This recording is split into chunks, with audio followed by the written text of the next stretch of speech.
This is Real Talk Radio. This is Real Talk. High Praise Ministries presents Real Talk.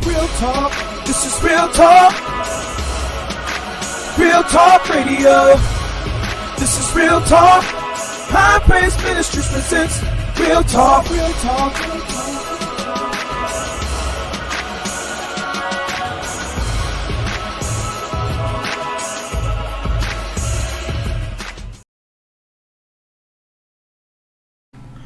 All right. And welcome to another edition of the podcast. We are back. I apologize once to everybody who was expecting us here at 7. It's almost 8 o'clock, but that's because y'all know how this is. We are having technical issues. We're trying to sort it out. Hopefully we can push through. If it gets a little choppy, push through. When the rebroadcast goes up on our YouTube channel, it should. So, as always, I am your host, Jesse Jones, here at the Real Talk Podcast, our first episode of the year.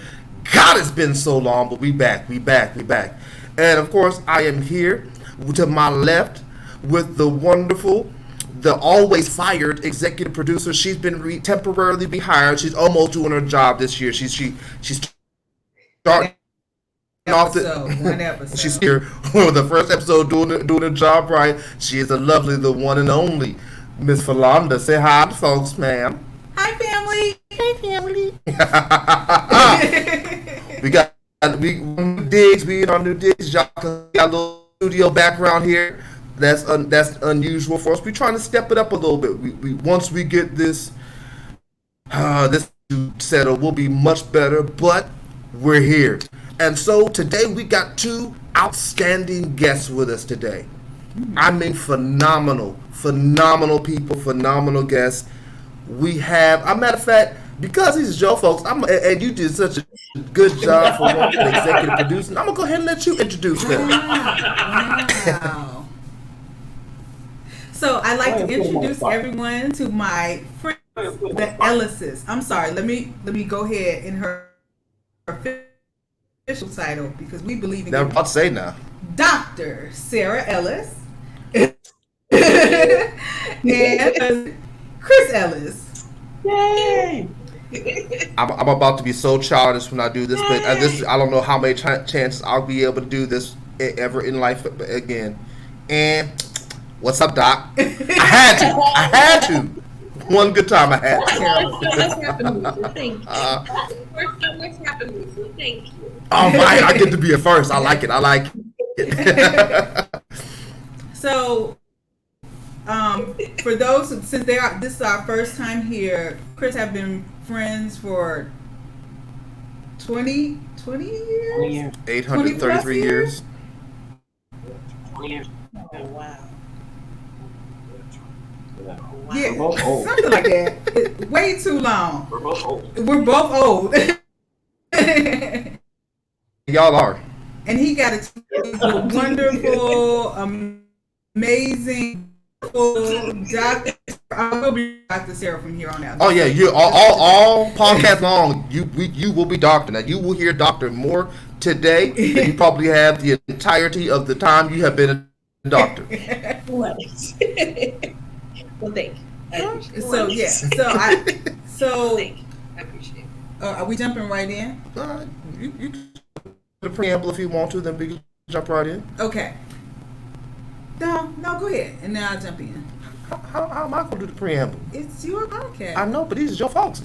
You got the preamble and the history and everything. This is just me facilitating today. Well, some of it will be in there. This is why I had asked you last night. But I can't do my job as executive producer. I told you this morning though. I told her this morning how the rundown was gonna go. I told her exactly what was gonna happen. Told her the rundown, and then I told her that because of this, the first is more geared toward toward health, even though we're going to deal with some holistic health as well. Since that first segment is more dealing with I as a man should not be starting this thing off. It doesn't make any sense.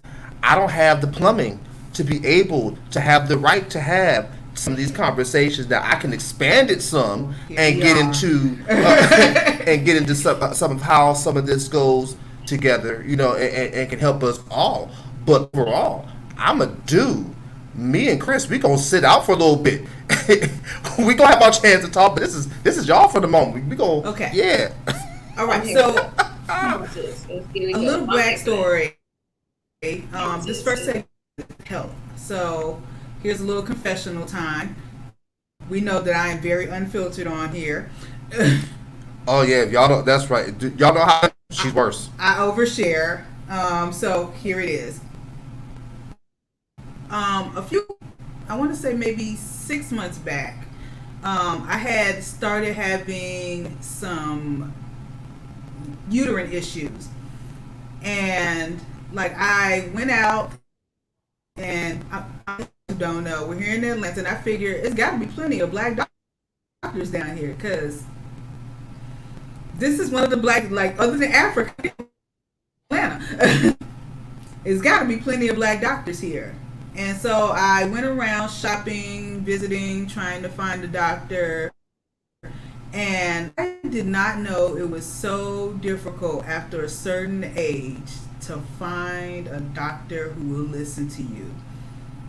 Like, I don't know what happened, but I guess when I crossed the threshold of 40, they were like, oh, well, you've been using that thing, so keep going until it stops. You got this. Functioning. Using that thing. Right. They're like, You got this. You don't need our help. it's on all at this point. Come back when it stops working. And then it's like, oh, we'll take it And out. I'm like, right. It's like, oh, we'll take it out. Don't worry. No, I didn't even that part. Like, they were like, oh, just keep doing what you're doing. It's fine. And I'm like, but I'm not planning on having no babies because I'm a grandma. And that looks weird. I've seen people who do it, but typically, they are of a lower standard. Not to be bougie anything. Wow. The views expressed just there are the views of Philonda Wright herself, Philonda herself. They are not the views of the Real Talk Podcast. Okay, please put the little asterisk. Gotta protect the brand. But no, so like I was like, at this point, I should be in the ballpark of menopause anyway. So we could go ahead and take that on out. And they were like, no, don't worry. It'll just run its course. I'm like, okay, well, that's not helpful. So eventually I was watching TV. I'm watching TV, and this doctor's on this episode of a show here called, oh God, and I can't remember her show. She ain't giving her free advertising. No free marketing. I'm no, sorry. you have to pay for the marketing. So I was watching there's a black woman who's a former newscaster here in Atlanta who has her own talk show, and she was doing a special on her journey with dealing with fibroids. And she had this doctor on there, and I was like, well, that lady looks nice. Like, she looks like I probably can't afford her. She probably doesn't take my insurance, but I'm going to look her up anyway and see if I can't make an appointment. And at this time, she was booked. I guess it just really wasn't meant for me at that time. So I was like, okay, well, we'll just keep looking. Maybe in January of this year. So life happened, and let me be honest with you, I struggle with depression, and some stuff had really gotten really bad in my life, and I was like, okay, at this point, something's got to give. I can't deal with both of these at the same time. Yeah. One of these, either the female problems got to go. Yeah. Or somebody's got to put me on Prozac or something. Or they could be feeding But we each can't other do both. and making each other worse. Yep. Or they could be feeding each other and Right. making each other worse. Yep. So I went and I went to this doctor's appointment, and I told the doctor, I was like, okay, look, Did you lose the camera? I heard it. I think so. I heard it. Keep going. Keep going. So I was like, okay. I feel like I should be in menopause. When does that start? I don't have any family history of any women who did not have a hysterectomy, so I don't know how this works in my family. I don't know how my body works. I don't know what to look for. I really want this all to stop because I'm not having no more babies, and I don't have any tubes. So at this point, this is kind of pointless. Right. Other than in vitro, we can't have a baby anyway. Right. So, and so my doctor was like, okay, I'm hearing what you're saying. I'm hearing everything. I hear all the symptoms. This is all okay. Great. She said, and she did something, but she was like, how do you feel? I was like, I have problems. That's why I'm at the doctor. Oh. I was like, well, look, I am 2 seconds away from suicide. Let me just be honest with you. Right. I was like, it is taking everything in me not to cry in the middle of this appointment. And she was like, and she began to ask me a list of questions. She was like, okay, so is this something that you have a history of? And I was like, me personally, yeah, like I've been dealing with depression on and off for years. And she was like, okay, what about your mother? What about other family members?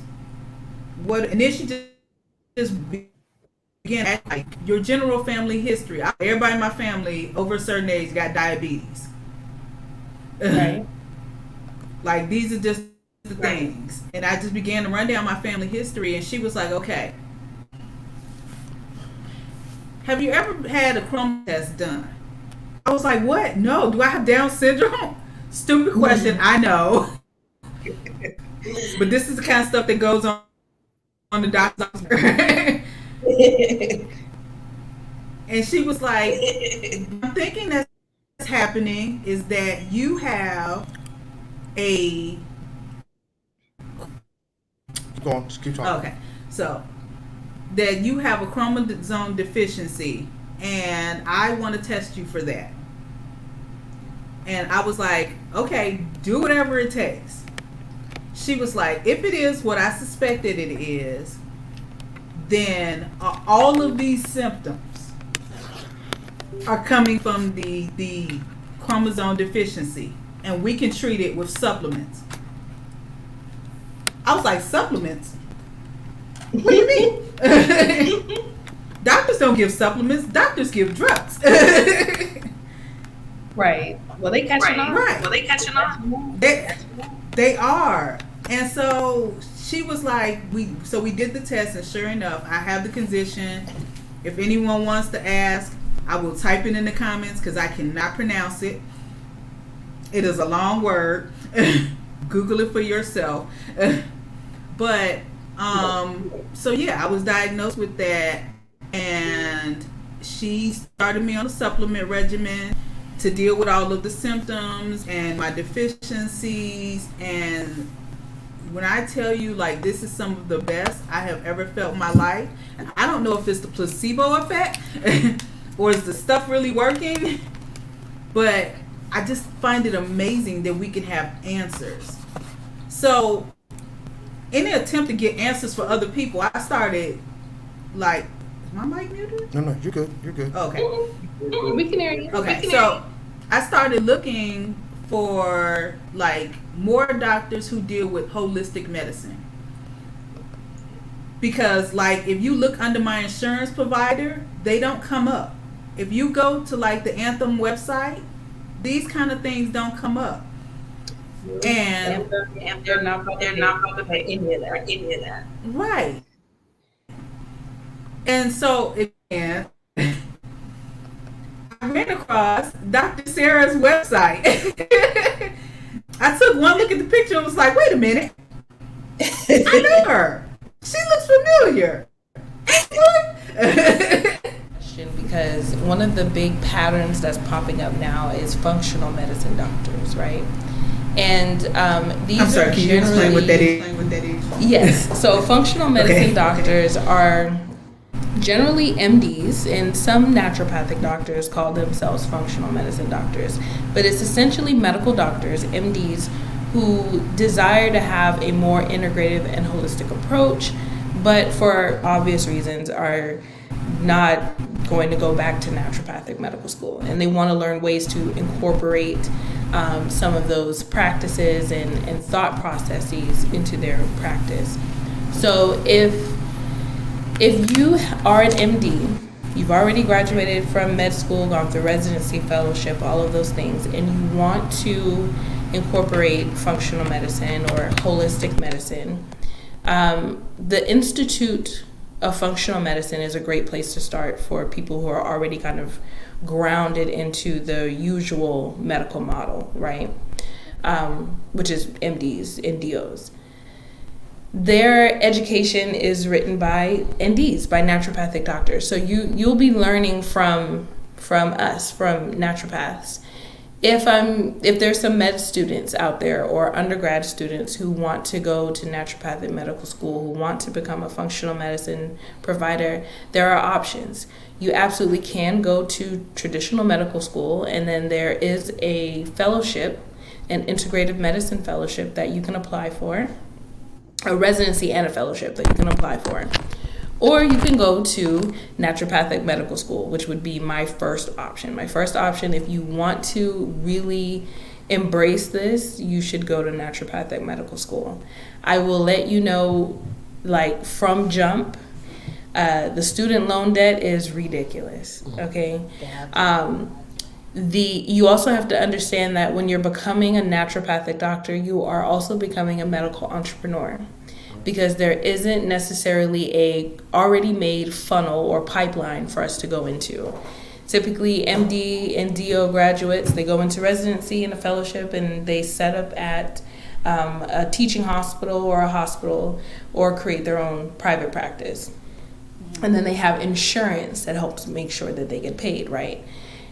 For us, well, unless you're in Oregon or Washington State, or sometimes I think Arizona as well, I'm not 100% sure, you can't take insurance. And so you're cash-based.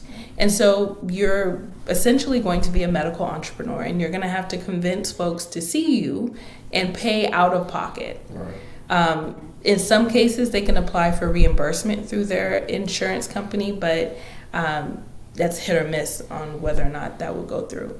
So if you're already an established doc and you want to transition, look up the Institute of Functional Medicine. If you're undergrad, med student, look into naturopathic medical schools. I went to Bastyr University. There are 5 currently in the US and 1 combined campus in Canada. And there's even a school out in Puerto Rico. So we're kind of all over the place, and I would have them start there for sure.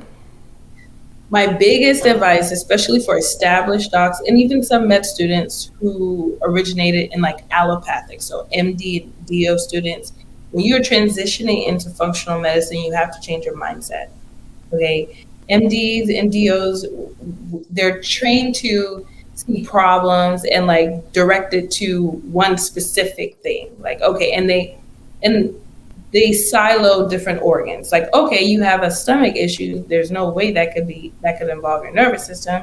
We'll focus on your stomach, not really taking in the whole person. And so it takes a lot of reprogramming to really begin to see someone as a whole entire person and not just a symptom.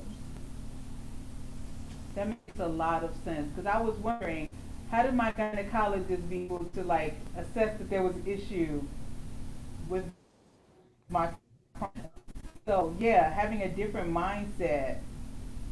Yes, and she sounds well trained. She sounds like she really has a passion for this and listens to her patients and putting pieces together. Because a lot of times as a doctor, we're detectives, we're just trying to piece clues together to figure out what's going on with you.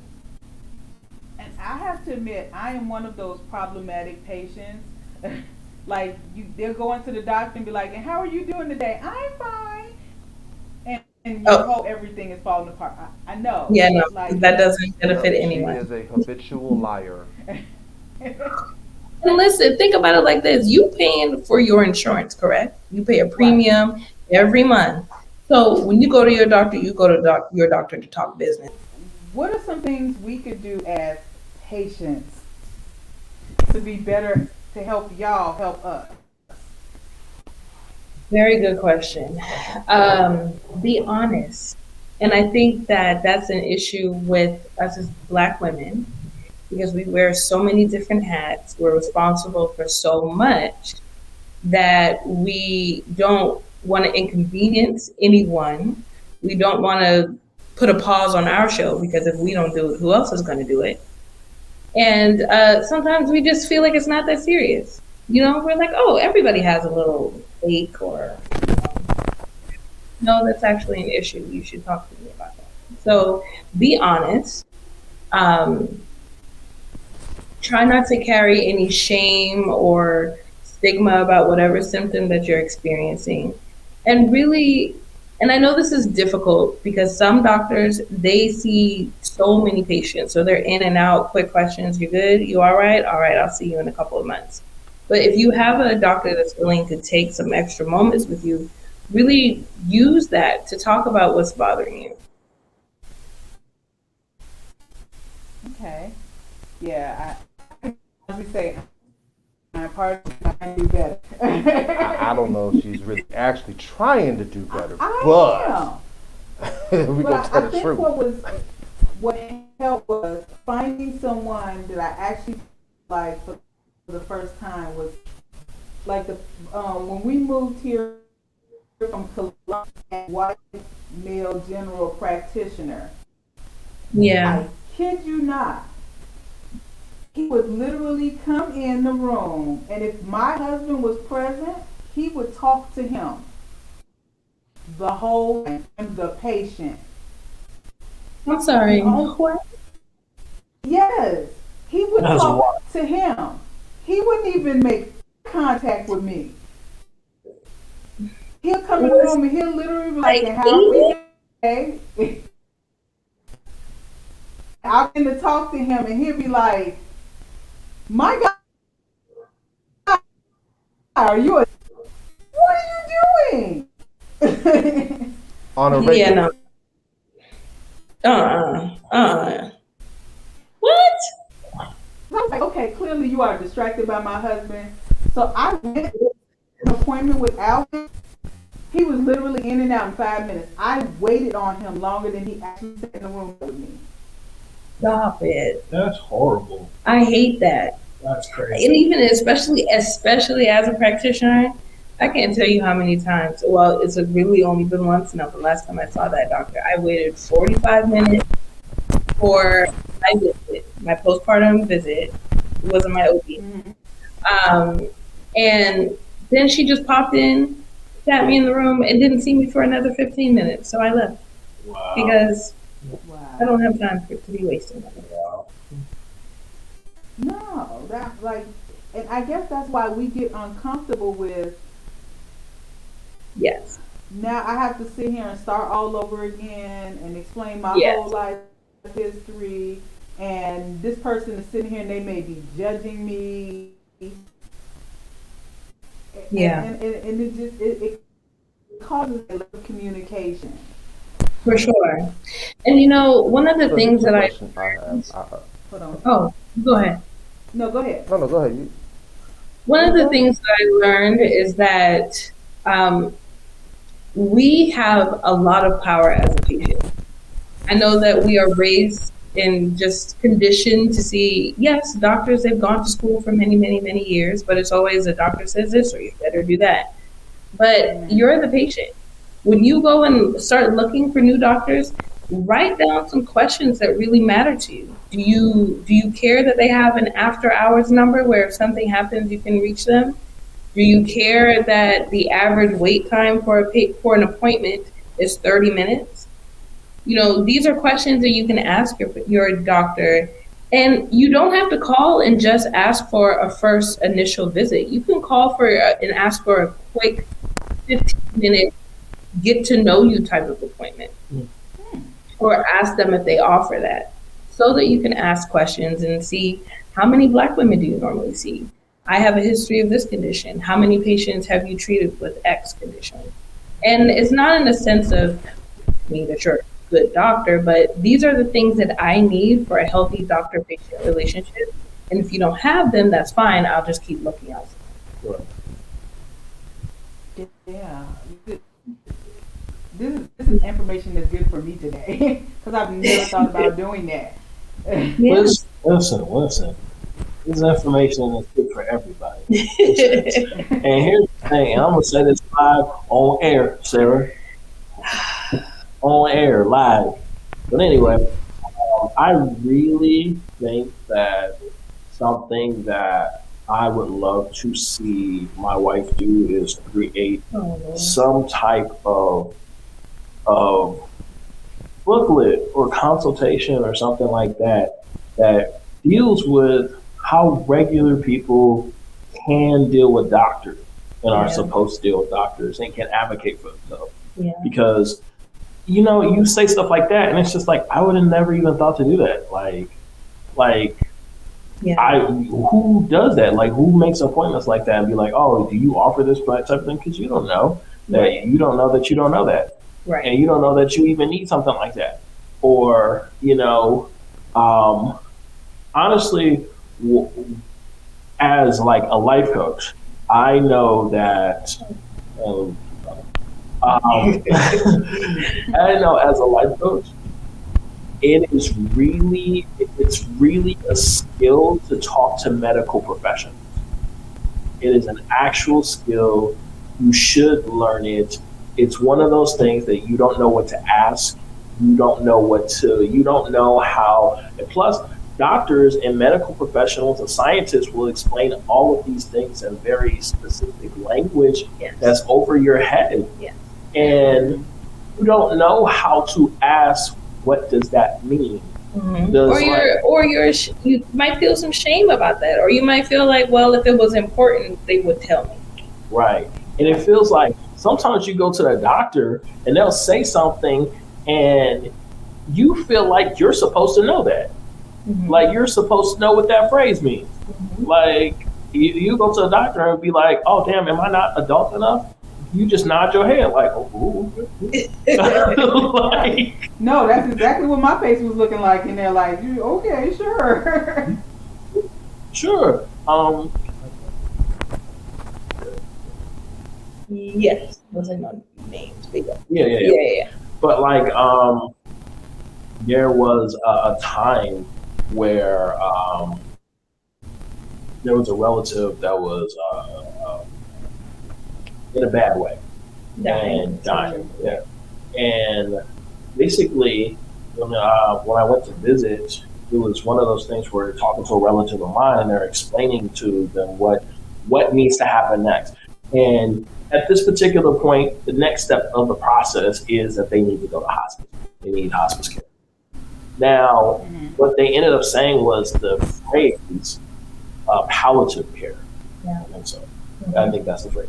So they started using this phrase, and they're like, the doctors really throwing around this shit loosely. Like, with not even a kind of a gravitas of like the phrase you are throwing around. And I think that does happen with like medical professions, where heavy things that are major to like customers and patients like have these kind of sterilized phrases that doctors and medical professionals can use to talk to you about it, but at the end of the day, you don't know what that means. Yeah. So our relative is over there like, oh, okay, so I guess that's the next step is palliative care. Not realizing that that's like, no, that's hospice. They're dying. Yeah. And so I was like, wait, they said palliative care? And they're like, yeah, they're going to go take them now. And I was like, you do know that means hospice, right? And I mean, their face just fell because they didn't know. They didn't realize that, oh, my loved one is dying. Right. I thought they were just going to like a rehab. I'm like, no, they're transitioning. Yeah. And so, you know, I'm one of the reasons why I moved back home. You know, we were in California. I moved back to Charleston, South Carolina. Is I've gone on doctor's appointments with a number of family members, and so many of them have been like, I didn't even know that's why I was taking this medication, or I didn't even know that they had diagnosed me with XYZ. They just told me to take it, so I take it. And no, everyone doesn't have that. Everyone doesn't have a family member, a cousin, niece, whoever who can go with them to the doctor and ask questions and explain things to them.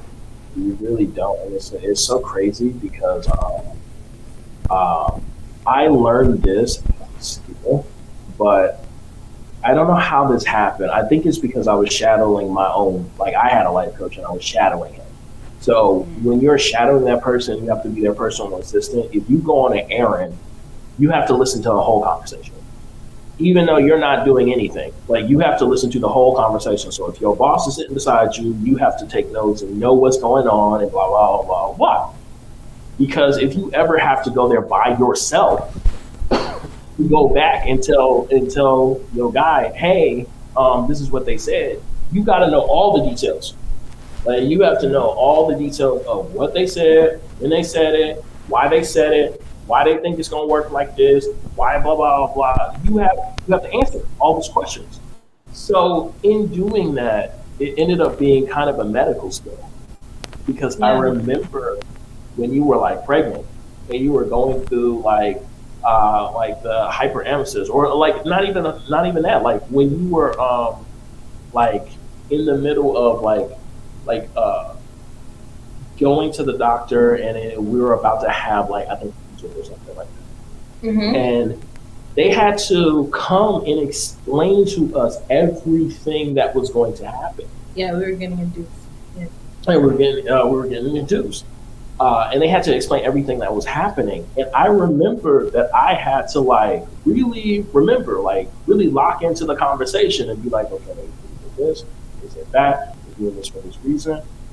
This is why they're doing this, and this is what their strategy is. This is what they hope to get out of this, and blah, blah, blah, blah. Because at the end of the day, what you don't realize is that when Sarah is off getting a surgery or something like that, I have relatives that I now have to answer to. Like Sarah's mom is now calling me for this information.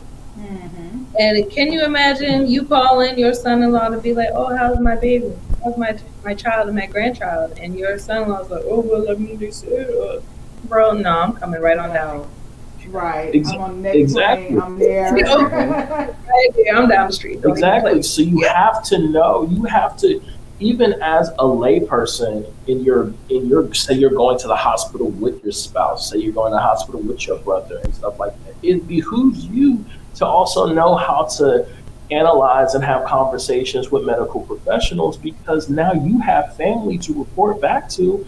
And what if something happens? What if something happens to your relative? And now everybody's asking you, well, what was going on? Yeah. You know? Yeah.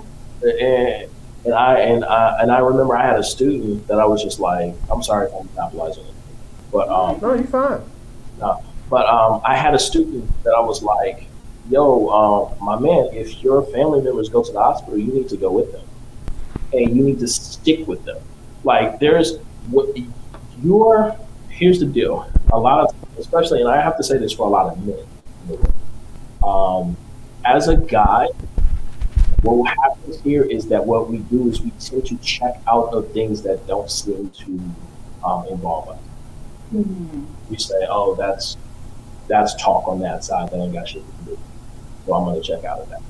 But you don't realize that your job to support is all encompassing. That means whatever they hear, you got to hear. Whatever questions that need to be asked and didn't get asked, you got to ask them. So it was like one of those things I was telling the students, like, hey, if your relative is going to the hospital, you don't get to check out until the doctor has left the room. You know what I'm saying? Like, you don't get to check out until the doctor, because a lot of times The doctor will be talking, and then you be on your phone like, okay, blah, blah, blah, blah, blah, blah. You ain't hear none of the conversation. You ain't ask no questions. You don't know what they talking about. You can't give nobody a brief back on what's happening. And then as a guy, you just be like, oh, you know, they weren't talking to me. No, you in the room, you need to pay attention. You know what I'm saying? And I think that's just a level of support as men we don't understand that we need in order to truly support our families and our relatives and stuff like that. We need to always be in the room. You know what I'm saying? And when somebody's out of the room, that's when you clock out. That's when you like, all right, I'm done. Because no one's talking. Well, I would actually even say it's not even when the doctor leaves the room that you clock out, because I'm that dude.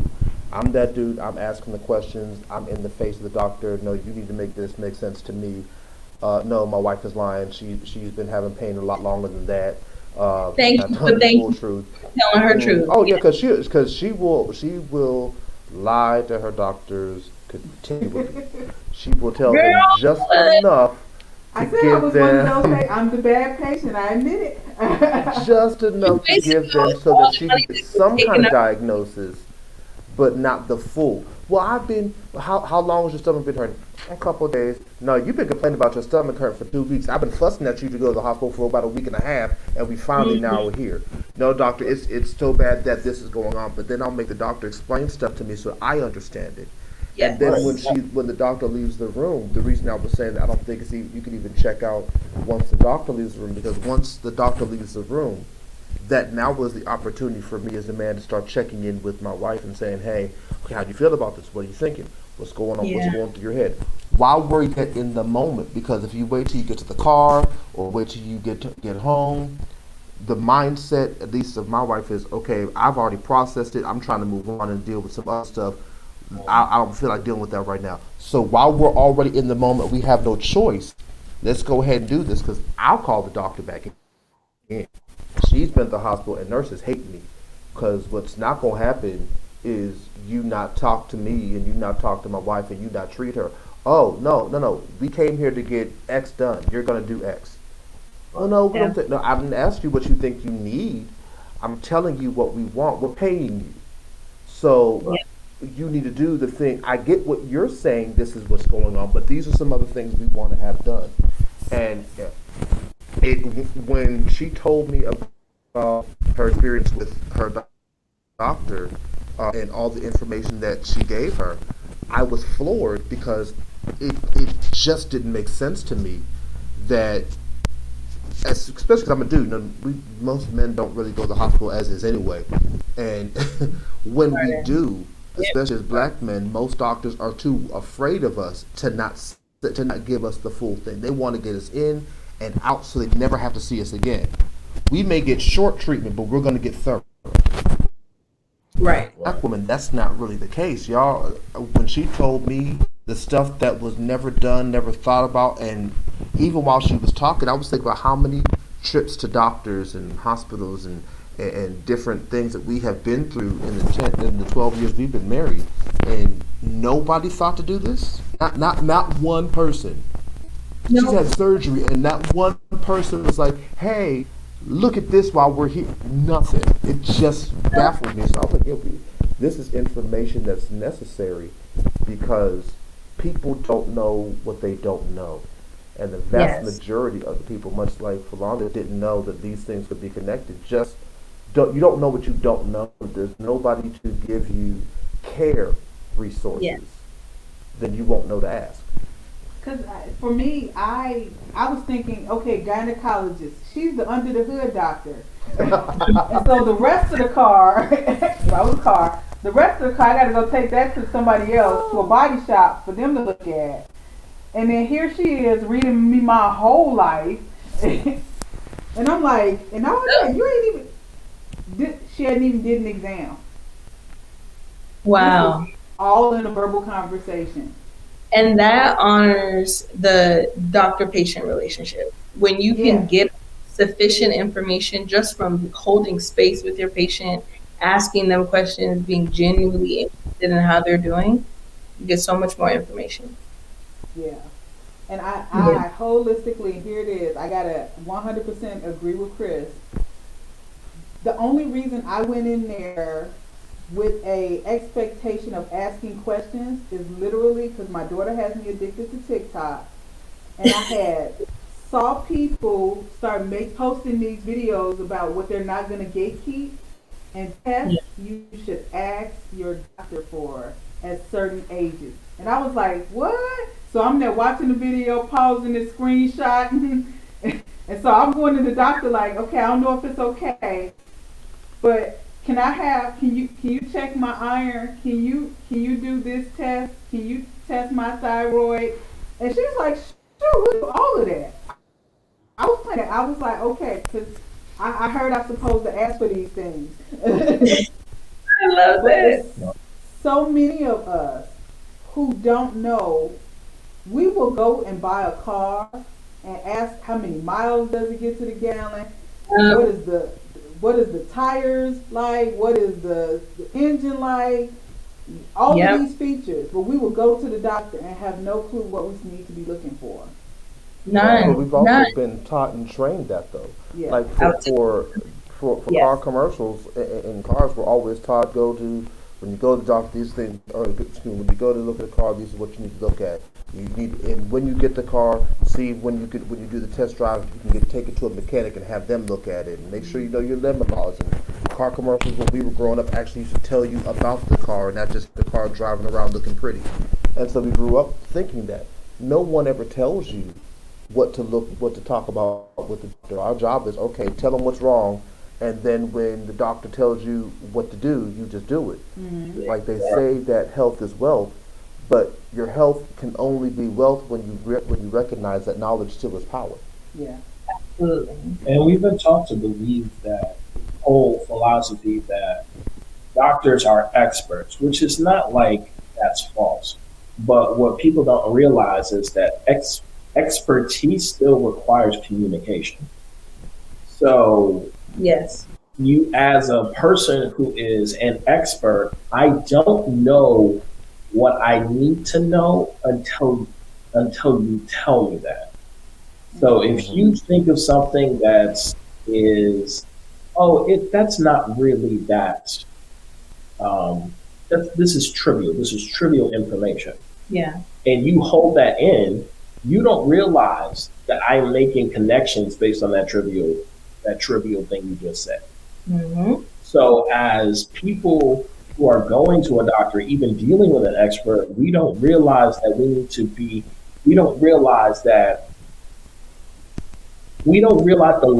that we need to even say to describe pain.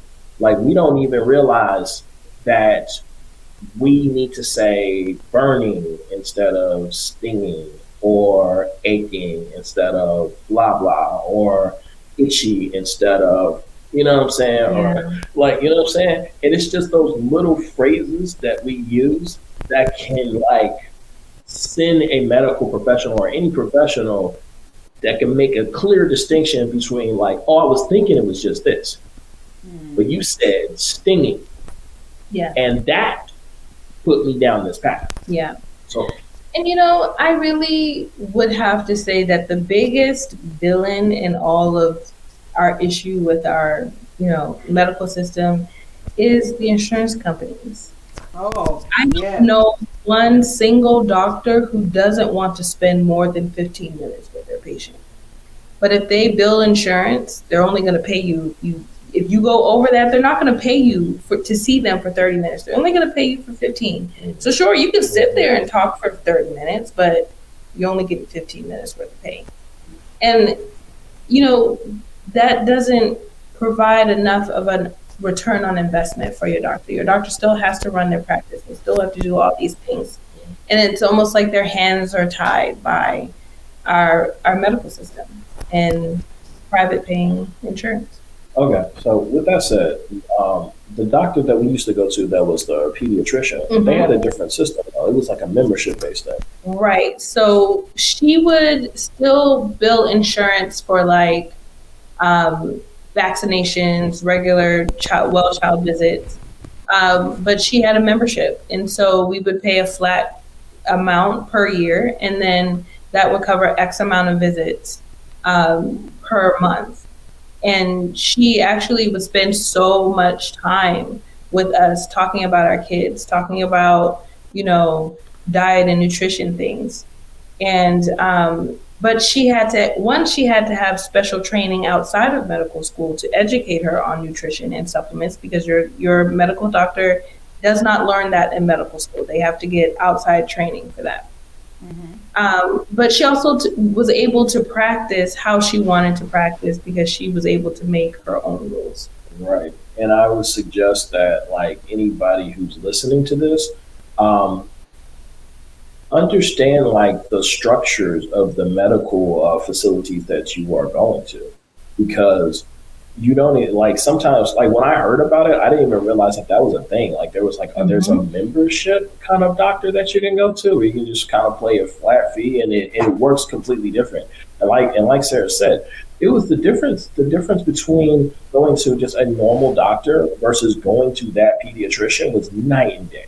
Oh my gosh. We went to a different pediatrician one time, and I was like, oh, you have to wait. We've been waiting for 30 minutes. This is like 30, 45 minutes. Absolutely not. No, I will. And we got in there, it was in and out, boy. Yes. Like, it was like, ugh.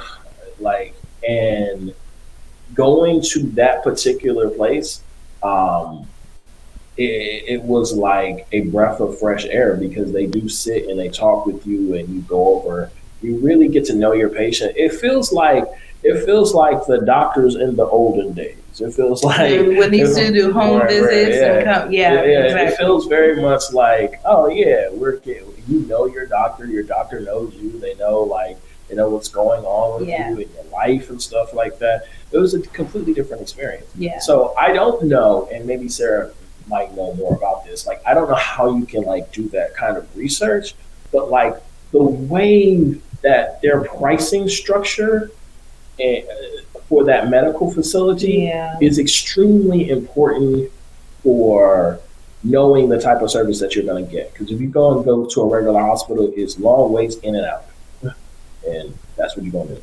So if you can look for a facility that specifically maybe advertises that they work differently than an average doctor. Yeah, it's called direct patient care. Okay. So you can look up direct patient care practices near me or something, and you can find practices that generally have that type of model. And they accept insurance too. So right, so your usual annual stuff will get covered. Yeah. So I thought that was extremely cool. Yeah, that's mind blowing. I'm like, wait, that's a thing. When we were at the end of last year, trying to pick our insurance provider through our job, and I was doing some research. I'm like, okay, is there another way? Because you hear like these forward programs, and I was Googling here, and they were like concierge medicine, and I was like, oh, well, that's for the very wealthy. I'm saying, yo fancy, yes. Right. I was like, in my mind, that is, you are extremely wealthy, and doctors show up at your house with a little bag and all the equipment, all the things you have to leave the house. But it literally had like, okay, this is our annual fee. This is what's included, unlimited doctor's visits, and then like certain things like procedures and stuff like that. And it had it written out, and I'm like, I want that. How do you get that out of my paycheck pre-taxes? Right, please and thank you. What my company is offering, I want that. Yeah. And sometimes you have to step outside of that and like get supplemental coverage on top of what you get your from your job. So you might have to go outside and pay outside of pocket for the direct primary care, but at least you're still under that insurance umbrella. Exactly. So here's a question I have real quick before we go to commercial break and get into our second segment, because as great as this information is, we could be here for 7 hours, and I have learned my listeners won't sit here for 7 hours on my podcast, which means we got to get you back on. Yes. Here's my what I would say is my closing question before we hit this commercial break and come right back. What would be, and I'm sure you probably in some ways answered this already, but the specificity of it coming as an answer to a direct question probably will help some.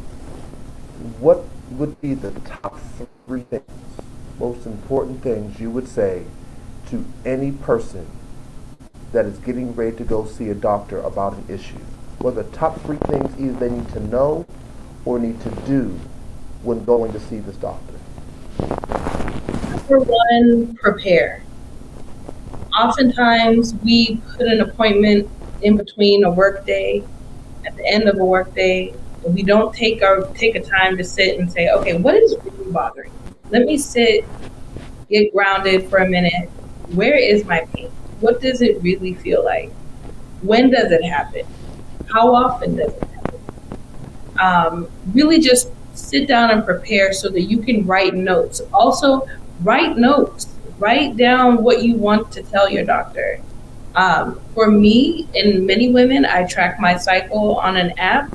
In that same app, I'll write down something that happened today. I had pain on my left side, or 2 weeks ago I felt nauseous. Like, take these notes so you can take them to your doctor. The more information you can give them, the better, because you're actually helping them. You're not hindering them, you're helping them. So that's number 1. Number 2, get to know your family history. I think, Philanda, your story is genius, because if you hadn't had those questions, if you hadn't already had these discussions with your family, if you didn't already know that your mother had struggled with XYZ, or your grandparents or whoever, so get to know your family history.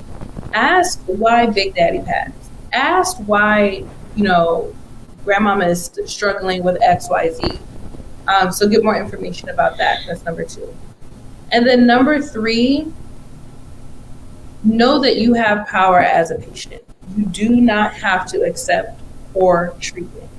When I tell you, you pay too much for your insurance to be seen by a doctor who does not value you and who does not see you, and really is just so overwhelmed with their whole day that they're not seeing you as an individual.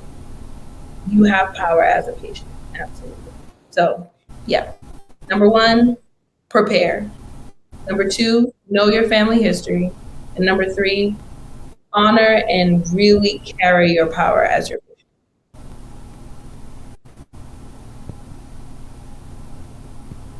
Okay. I love that. Me too. And actually, it brought up one more. I lied, so I got one more question. I promise we're gonna go to commercial. I promise you one more. Part of the reason that it was so fascinating to make sure that you were on this episode, this podcast, is that you are a practitioner of and a teacher of, and I know I have to be careful with how I say it because of where you're at. Let's call it non-traditional medicine practices. I'll say it that way to make sure that Don't get it locked down. Thank you. What is the number 1 misnomer about that practice that you could clear up for people who would say crazy things like, I don't trust that, I'm gonna go ahead and pop all of these pills that are gonna destroy my body, even though I don't know it's gonna destroy my body because my doctor said it's gonna help me? What is the number 1 thing that you could try to tell them that would clear that thinking that has been ingrained in us because we just don't know any better? Man, we could be here all day. Okay, so what's one thing I would say? This medicine. Okay, let me clarify. I'm a naturopathic doctor. I wasn't sure if I could say that. That's why. Right. Well, I have that degree. Okay, so yes. However, I live in South Carolina, and so I know I do not practice naturopathic medicine in South Carolina. Okay. But that's my education, that's my title, right? Naturopathic medicine, I tell everyone naturopathic medicine is Black medicine, Black people's medicine. because our ancestors, they didn't have doctors coming to see them. If they really needed something, sure, maybe they'll drag out the town doctor, because at the end of the day, our ancestors were their property and they wanted their investment, right? We had to have people and elders in our community who knew the plants, who knew the herbs, who knew the signs of disease before other doctors did, who knew secret things to do to help you feel better, right? My number one rebuttal to that is, this is our heritage, this is our medicine. And those same drugs that you're taking are rooted in plants. There's a heart medication, digoxin, they don't use it often, but that comes from a plant. A lot of cancer chemotherapy drugs comes from a plant. So if anything, we're going back to the origin. But I always like to say, there is room for both. There is room for both naturopathic, integrative medicine, and allopathic medicine. I tell people, if right now, at this very moment, you're having a heart attack, do not come to my office. Okay? I do not have herbs for that. You go to the ER, you get stable, and then you come back and we'll work on your diet and lifestyle and supplements so you don't have another heart attack. So make room for both. There is more than enough room for both care, and we need both care, both types of care. I love that. I love that. So y'all hear that? Y'all stop fighting and acting like these things aren't what you need. It baffles me, and it started baffling me way more with COVID happening. Yes. These people are like, oh my God, I don't know what is in this vaccine. Although I'm not vaccinated, that's a whole other issue. I don't know what these natural things are doing, or what I'm scared of it. I'm like, yeah. But I've seen places that you go to restaurants and eat. You don't know what's in that food, nor do you know the hygiene of the person who has cooked. Come on, say that one more time. You don't know the condition of the pots and the pans and stuff is cooked in. You don't know none of this. You put all kind. You really don't know or in Pepsi or in Mountain Dew or Cola. You don't know what's in this stuff, but yet you digest it. You willing to drink tap water? Say again.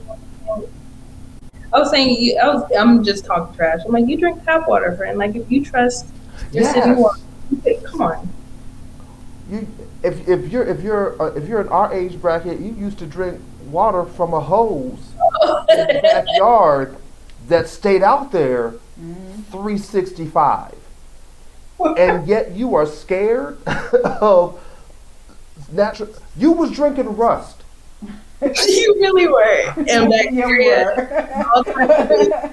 That's a miracle we made it, y'all. It really is. It is. Rust with ant poop and spider poop and fly poop all in the hose, and you would just let all those eggs and feces and stuff get in your throat, and you scared of what could actually help you that has been proven. Stuff that it is, because though we seem to live longer, it feels like it to a degree. Yeah. We live worse now than ever before. Yep. With all of the advances in modern medicine, we live worse. Weathering. People in the 30s, the 20s, the 1800s, they were dying some crazy stuff, but a lot of the stuff that's killing us, they were able to live through because they used natural stuff. Yep. So why are you scared? It's amazing because growing up, we and I know we got to go to commercial break. I'll make this quick. But growing up, it was always, we don't need to eat like Granny and them used to eat. We need to be eating better, blah, blah, blah. And yes, that is true because, sometimes we do cook all the minerals up out of our food, we do eat a little too much meat, a little too much fat, and all of that, correct? No such thing as too much meat. But go the ahead. way that we eat now is way worse than what our ancestors did. Our ancestors ate fresh fruits and veggies that they grew themselves. If they ate meat, it was either from animals they had on their farm or a neighbor down the street had on their farm. They had actual whole foods that came out of the ground. They knew exactly where their food went. We eat processed stuff with dehydrogenated oils. red number 6, yellow number 9. And You red know, number all 6 tastes delicious. high fructose corn syrup, things that do not exist in nature in the way in which they're placed in this packaging, right? So it's almost time to reconsider that. We do need to be eating like our ancestors. We do need to be out here gardening and knowing where our that's my I holistically believe that, except I will accept no slander on red number 9. That tastes delicious. I mean, So I on was that, out there because you know. so on that note, we're going to take a real quick commercial break. We'll be right back and with some more real talk with Dr. Sarah Ellis and Chris Ellis, the business life coach, or excuse me, the small business coach. I'm so used to saying life after before coach. I apologize, sir. The small business starter coach, who's going to help us understand some things about starting a small business and what it takes to do so. Both of them have a podcast that we will be mentioning a little later, and I want you to flood them with likes and flood them follow, with subscribe, subscriptions. all of that. Get all of that so that what they do can be promoted. We'll be right back after this message from Real Talk. When you look your best, you feel your best. When you look together, you feel together. Where do you go when you need the right accessories? You come see me. I have everything you need for the colors, for the classics, for the rings, for the bling, for every outfit, for your casual outfits, for your formal outfits, for your work outfits, for your hangout with your girls outfits, for your going out to dinner outfits. Anytime you need the accessories to add that bling to your life, come see me. I am Maya Jordan, and I am the owner of Crown Jewel. You can find me on Facebook at Maya Jordan. That's MayaJordan. And I am also on Instagram as Queen Elizabeth Jordan. So the next time you need some accessories or any kind of consulting, feel free to see me, inbox me, or catch one of my lives. Have a great evening. And we back.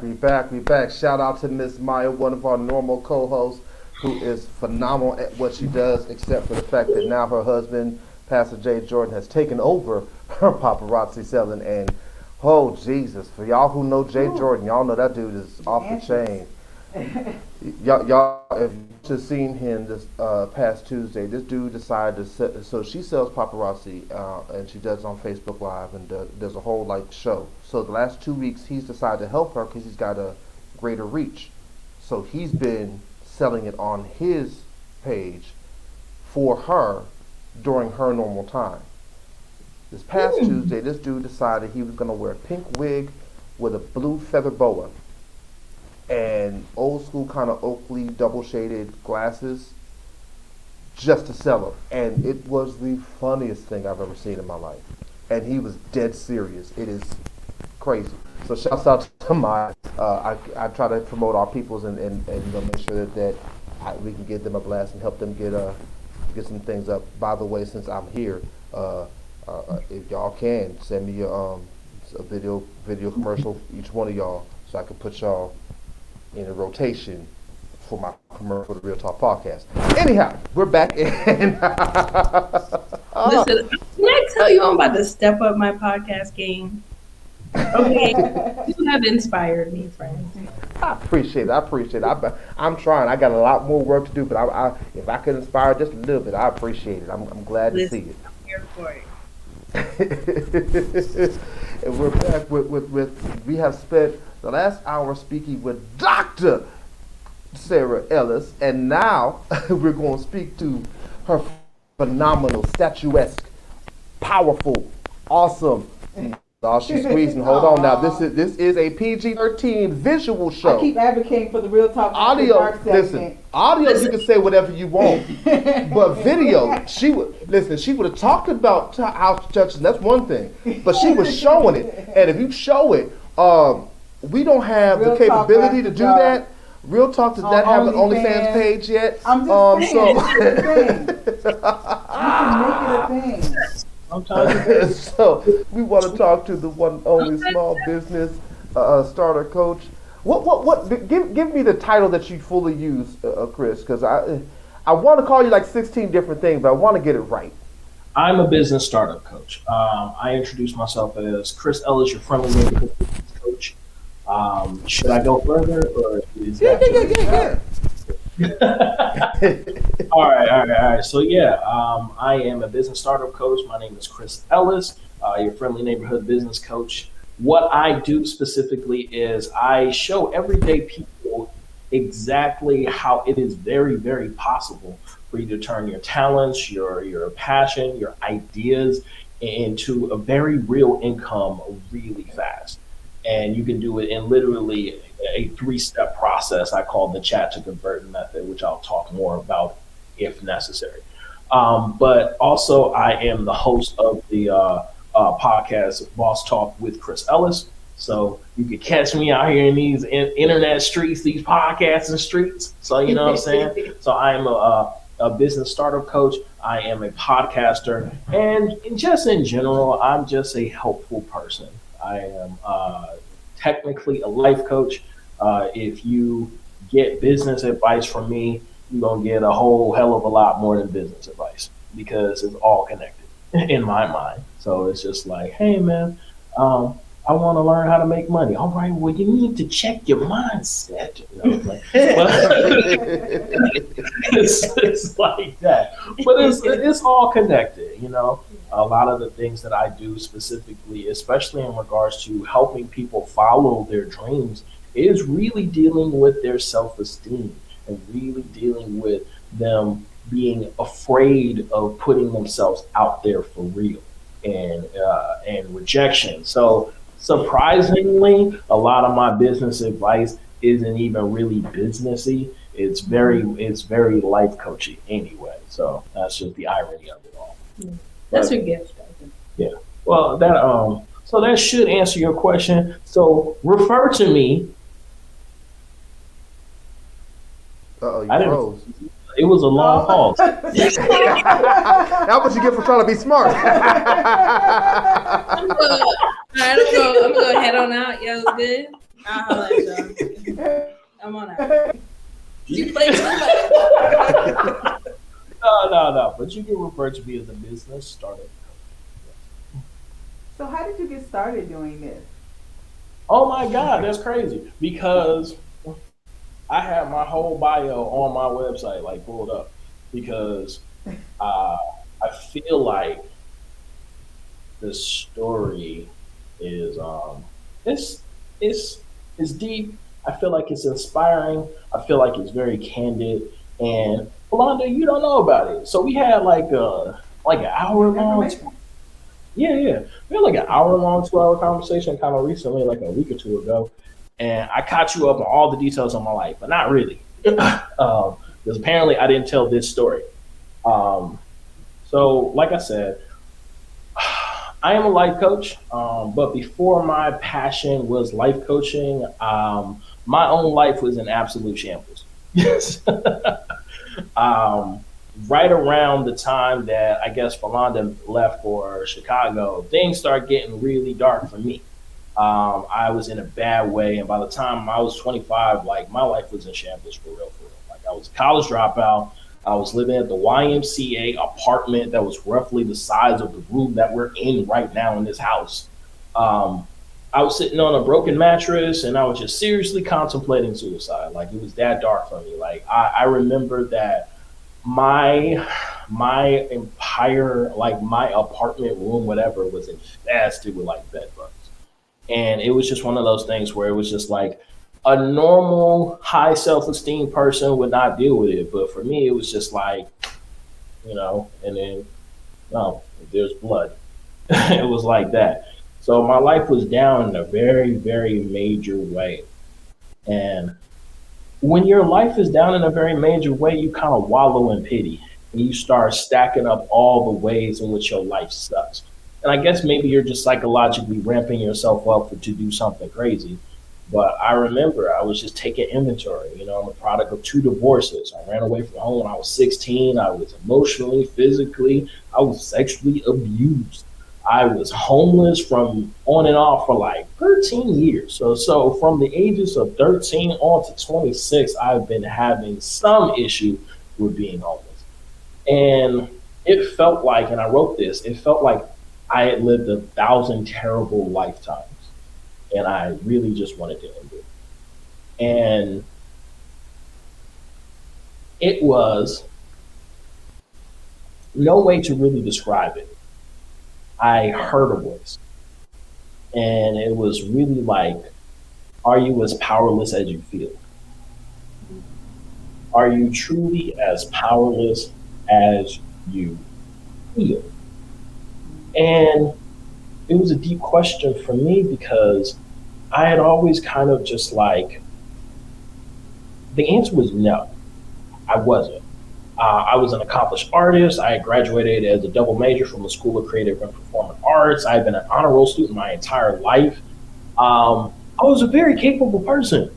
So I think part of the depression was that I could not translate any of my abilities and my knowledge and my know-how to like it translating to a better life. And I was just like, if I was just as dope as I am in this area of my life, in every area of my life, if I could just put this version of me and this version of me together into one whole person that works, this would change. So, and I know a lot of people feel that way. You know what I'm saying? A lot of people can like understand it's like, oh, I'm firing on all cylinders in this one area. And then everything else is just like, bro, I need an assistant, I need a stunt double, I'm a hot mess. You know what I'm saying? I was just like, if I could just marry them, what can I do? So I was just like, you know what? I'm just gonna start over and I'm gonna learn everything I can possibly learn about life. And for the next 5 years, I tried everything. I read like 300-page self-help books, a bunch of them. I watched close to like 100 hours of YouTube videos on all types of stuff. I was doing like just tedious like 30-day challenges to change my habits. Did meditations, daily affirmations. And like and by the time I finished all of this, I had like this encyclopedia of skills and knowledge. And this was building up like 5 years. So by the time I met Sarah, I was in a relationship for a little while, and I decided on after my 30th birthday, we had a big old birthday party. Sarah threw it for me. We went to a bowling alley, and like all my friends were there, and then we went to the restaurant that was like, it was Sweetwater or something. Mm-hmm. Yeah, Sweetwater Brewery. Sweetwater Brewery on Michigan Avenue. We went across the street, went and all my friends were there, and like I remember I was sitting at this long table, and excuse me if the story is long, I'm sorry. But I was sitting at this long table and I was saying to myself, I was like, this is the life I want. Like, this is it. Like, I got all my people around me. I'm celebrating myself. I'm loving life. Got my woman down there talking to her people. She's networking. She's having a good time. I got my closest friend, my hardest friend, my people around me. And ain't nobody got to worry about no tab tonight. This is my life. I love this life. Mm-hmm. And I was like, you know what? I'm 30 and I'm going to do something. I'm going to take all the things that I've learned over the last 5 years, all the skills that I've amassed over the last 5 years, and I'm going to see what I can do. I'm going to do for my 30th year is going to be the best year of my life. And I am not only going to do all the things I wanted to do, but I'm going to fix all the things that I messed up in my 20s. Yeah. And within like 3 years, I paid off thousands of dollars in debt. I finally got a license. I couldn't drive. I didn't know how to drive. Like I had never learned that. You were not the only one. Right. Nobody knows how to drive now, though. Yeah. So, Well, you know. I'm gonna continue on. I'm a work in progress. Yeah. We all are. Let We my all are. good sis live. Okay. But yeah, I couldn't drive. I never had a license. I got that knocked out. I fixed my credit score. Like the government, like I fixed my student loan situation. Like they was garnishing my tax return like every year because I had messed up my student loan situation so bad. And they was just like, we just gonna take this money because you ain't gonna pay it. So, I had done that. Like I fixed my credit score. I fixed this stuff with my student loans. I ended up getting married, starting a family, became a successful life coach, authored my first book, and tripled my yearly income. I went from being a college dropout to being paid to go to colleges to speak about accelerated learning. My first gig was at her college, her medical school. So I did all of that. Like I did more in 3 years than I had done in the last 10. Because of all the things I amassed. So I was like, I have this crazy ass toolbox that can really build me the life of my dreams. And I want to share all of these tools with everyone that I come across. I want to change people's lives as radically as I transform my own. And I want to help people do it in an accelerated way because you don't have 10 years to evolve. Yeah. You know what I'm saying? You don't have 10, 20 years to evolve because life is too short. Get it done so you can spend the rest of your life being that dude, being that woman. You know what I'm saying? Like just enjoying your life. Because literally everything I said, everything I learned to myself. And here's the thing, everything I learned and everything I teach, every time I have two feelings, and everybody that works with me has kind of the same two feelings. Like, oh my God, this is amazing. Where has this been all my life? And then the second thought is a little bit of sadness. Like, what would my life have been if I had just known about this? How much time did I waste? Yeah. But like, how much time did I waste unnecessarily struggling? And then it becomes so pronounced because the easier the solution is, you start realizing that you struggle needlessly for sometimes years when there was a solution that was that simple around the corner. And to literally what Philando was talking yeah, about. Yep. With the health. Yeah. So that is my main motivation as a coach, is my main motivation. Like my thing was, the reason why I'm a business coach is to answer that question. To answer that question is because I kept seeing my friends, my loved ones, people that I really mess with heavily, just get into all type of BS when it comes to trying to make money and losing money and making bad financial choices. And, oh, I'm doing this trend that they doing now. And then 6 months later, oh, I'm doing this other trend that they doing now. And then dropping $500, $600, $700 going to in this space, or I'm doing Amazon FBA, or I'm doing this, that, and other, or I'm doing crypto right now, or blah, blah, blah. And I'm just like, all of you have talent.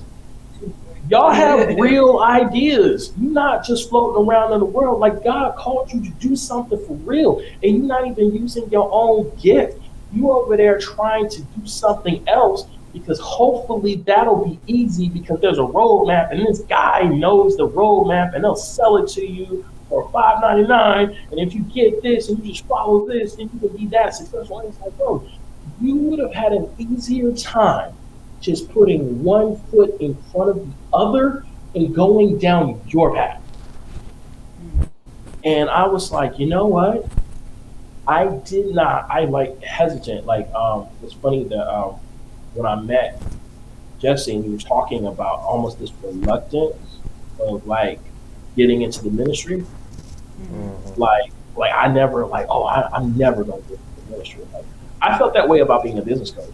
I thought that being a business coach was like the one thing I did not want. I was not interested. Like I help people with their lives. I help people change their lives. I help people change their relationships. I help people get their health together. I help people get their time back. I help people like mend their relationships. I help people with the I help people deal with emotional trauma to become healed and evolved people. I ain't gonna be one of these motherfuckers out here trying to tell you, you got a talent, you got this, that, and other. All you gotta do is you should start a business. You should do this, that, and other. I'm like, I ain't want to be that dude. Like, that was not something that I was interested in.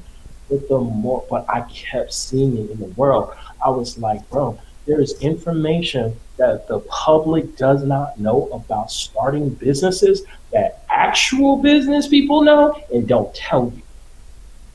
They'll tell you, you need to go do this course, you need to do this, that, and other, you need to get registered, you need blah, blah, blah, blah, you need the certification, all this other stuff. And then they'll go around and then they'll do it the right way. Yeah. Mm-hmm. And then you don't have any of that information. Right. Like when it comes to stuff like that, we gatekeep far too much.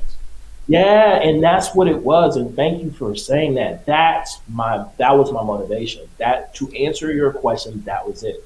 I saw too many gatekeepers.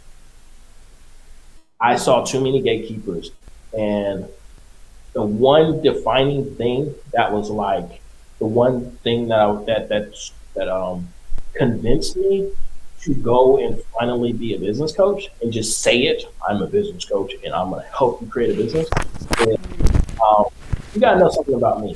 When I do something, I do it thoroughly. So if I'm going to learn how to be a drag racer or like a NASCAR racer, I'm going to read every book. I'm going to talk to every guy. I'm going to do that. I'm going to watch hundreds of hours of videos. I'm going to do the maneuvers and stuff like that. I'm going to be doing the maneuvers just walking down the street and shit like that. Like, that's how I work. I'm not going to call myself a real professional until I feel like I'm there. You know what I'm saying? Mm-hmm. I never called myself a business professional. I never called myself a business person. I never called myself an entrepreneur. So I said, I'm going to do it like I do everything else, and I'm going to learn from the best. And then I was having a conversation with a lady who is a multimillionaire guru business person. And she says, Chris, you got it. All you got to do is get out there. Like, I can't tell you anything other than get out there. So, like, the crazy thing was, that was always my skill, is just going to talk to people. So I thought when I was buying their courses and going to the mastermind meetings and stuff like that and all this other stuff, that I was going to get some real insider information. But because COVID happened, she did this thing where she was like, you guys can sign up. I rarely do this. I have like hundreds, almost 1,000 people in this group. I don't have time for everybody. But I'm doing this one thing because people are panicking. People don't know what's going to happen. I'm going to have a little 45-minute session. If you want to book it, you can book it. It's 45 minutes. You pay $500. That's my price. Pay it. We paid that. Yes, we did. Yeah. $500. I told Sarah, I said, Sarah, I want to do this. And she understood. She didn't hesitate. She says, we're not going to have access to a person like that. So go ahead and pay that $500 to do it. And when she sat down and said, Chris, you got it. I already checked over your business. Like, the first thing she said out of her mouth is, hey, oftentimes if I book somebody, I will look through their business. I will look through their website. I will look there and see what they're talking about. And if it's incoherent, if it doesn't seem like it has a really good offer or anything like that, I will cancel an appointment. And you go back to the drawing boards and you figure it out and you can talk to them. Mm-hmm. And she says, you know what? But you got it. In fact, only do you have it, I would love for you to actually work with me and be one of my certified coaches. I wouldn't even expect it. I was calling to ask her for advice. She was like, oh, before we're done with this conversation, I would like to hit you up on an opportunity if you'd love to do it. So when she said that, I was just like, bro, then if this was always my gift and skill and ability, and this is the thing that separates people who do it versus people who don't do it, then I might as well be teaching everybody that. Mm-hmm. You know, if that's the answer, if Answer is get your ass out there and start talking to people. Well, why are we not talking about that? Why are we talking about all this other stuff, bro? Because as you are gonna say, and have found out, it's layers. There's so many different reasons why people don't take the leap. That's Right. more than just how much do you know about them. Exactly. So, So yeah. Chris, what do you think is the number one block that we face as individuals from getting from the thought of doing it to the doing Took the question out my mouth. I want you to know that. Ooh, I have so many different ways to fillet this fish. Okay, but let me see if it? That was such a country. How about we eat chicken and not fillet fish, first of all? keep in mind, I am technically from Alabama. All my people's from the South, so I would say random I know, shit like that. when I hear fillet fish, I think McDonald's, and so I would rather us baked chicken than fillet fish. That's fine. I'm just saying. Just preference. Let that boy cook is the answer. But but okay. So what's the number one thing? There are two basic reasons why people don't start business. And they both all go back to the same thing, but it's just fear of rejection. The first part of the fear is that I don't have an ideal good enough. I don't have a talent strong enough. I don't have a passion that is on fire enough that that I can make an offer that somebody would actually want to buy from me versus buying from all these other people that you could normally buy from. That's the first thing. And the second thing is, and I'll go into a little bit more detail, but and the second thing is that even if I do have the ideal, no one will buy it from me. I'm not articulate enough. I don't have the story. I don't have I'm a real quiet person. I'm not naturally confident like you, Chris. That's what people say. So it all boils down to rejection on both ends. And the second answer is more interesting than the first answer, because I feel like once you break down demystify that, people have a bigger aha moment. So 9 times out of 10, people truly want to go into a field, and they were super nerds about it. And a lot of us did not go into that field because we had a bad conversation with somebody. We had a bad conversation with somebody. We talked about it. We were super geeked about it. We were super excited about it. And in our enthusiasm and in our nerddom, we word vomited on them. And then we got a reaction that was tepid.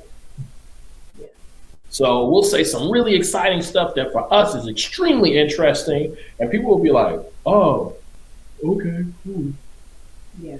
And we'll see their eyes dart back and forth. We'll see their body language change a little bit.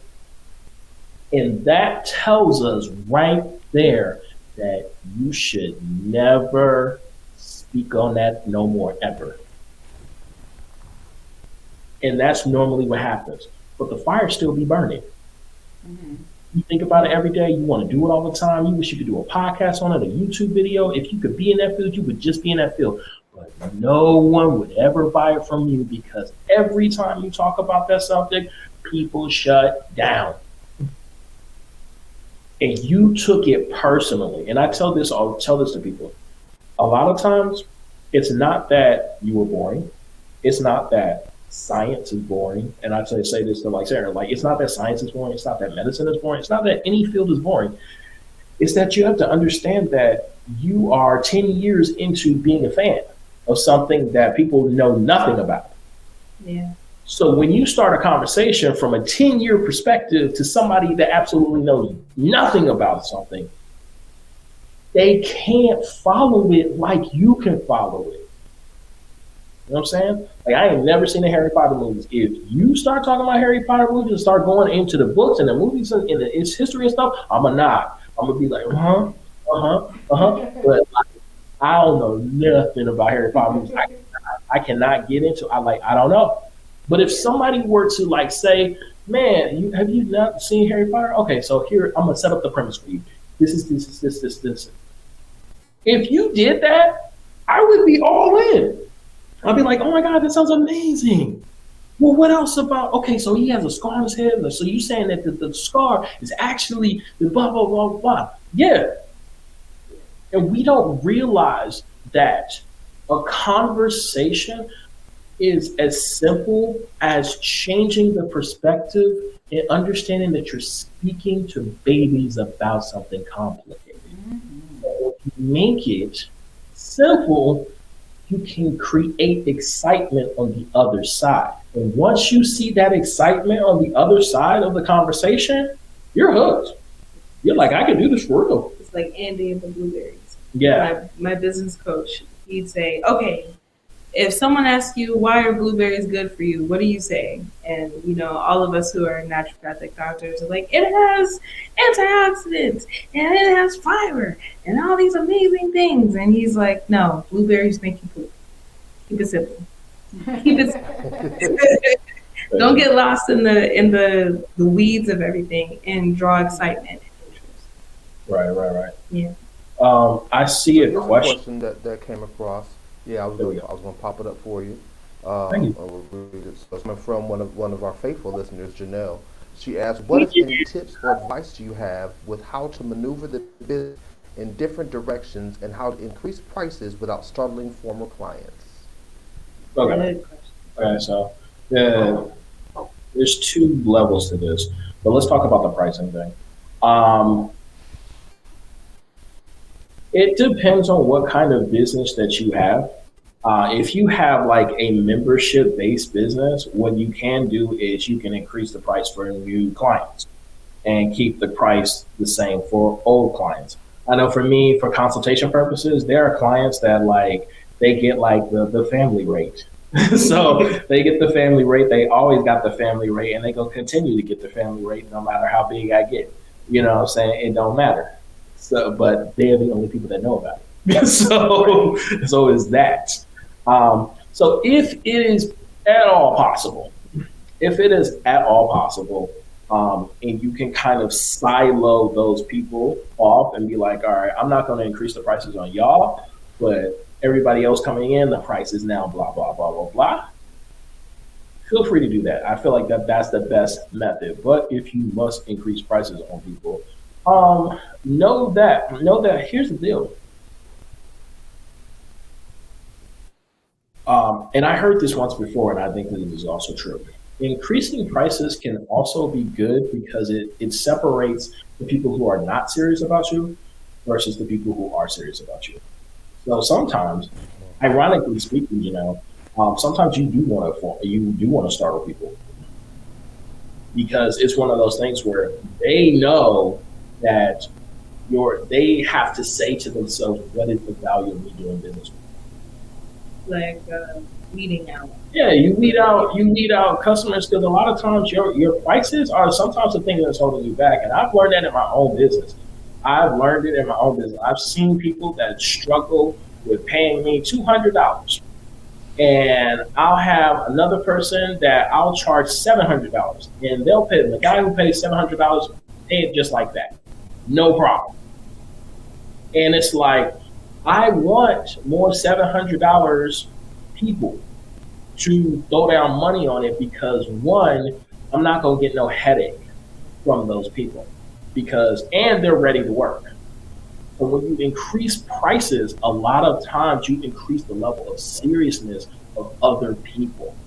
They are coming and they're ready for a solution. They want a solution. It matters to them. So now they will pay it and then they will be locked and loaded. People who are cheap, that want to pay cheap prices, they're not prepared. They're not serious. Whether or not you provide a solution or not isn't that big of a deal because it's not that much money to begin with. So in their mind, they'll show up when they show up. But they ain't gonna show up and show out like the people that pay 3 times more because, I can afford that or whatever. Or worse, they're gonna constantly scrutinize you. You know what I'm saying? If you give somebody who be like, oh, can you give me a discount? and you go and you work with them, a lot of times they try to whittle down everything that you try to give them. Oh, well, why do I have to pay for this? Why do I have to do this, that, and other? I'm only getting this. I only want this, you know? So those are really hard clients to actually deal with. So that answers that second part of that question. I want to be thorough, but I do also want to answer the first part of your question. So any tips on how to... That first part, can I jump in real quick? And Sure. I want to ask something that goes with that portion of the question that you answered. What would you say? Because I'm trying to phrase it as a question as opposed to a statement. And just for background, Janelle is in your field. She's also a life coach. Oh, cool. She has a wonderful podcast that she does. She deals primarily with mental health and things like that. Relationships. Yes. So what would you say to people who make the statement, because I've heard this in the classes that I've taken, things like that, that a lot of what the problem is in terms of pricing, not about the people, is that you have to have enough confidence in what you bring to the table as a product, because people will always pay what's worth. But you have to first show them it's worth it. So if you increase your price, it's because there's more worth to it. What would you say to things like that? Well, here's the deal.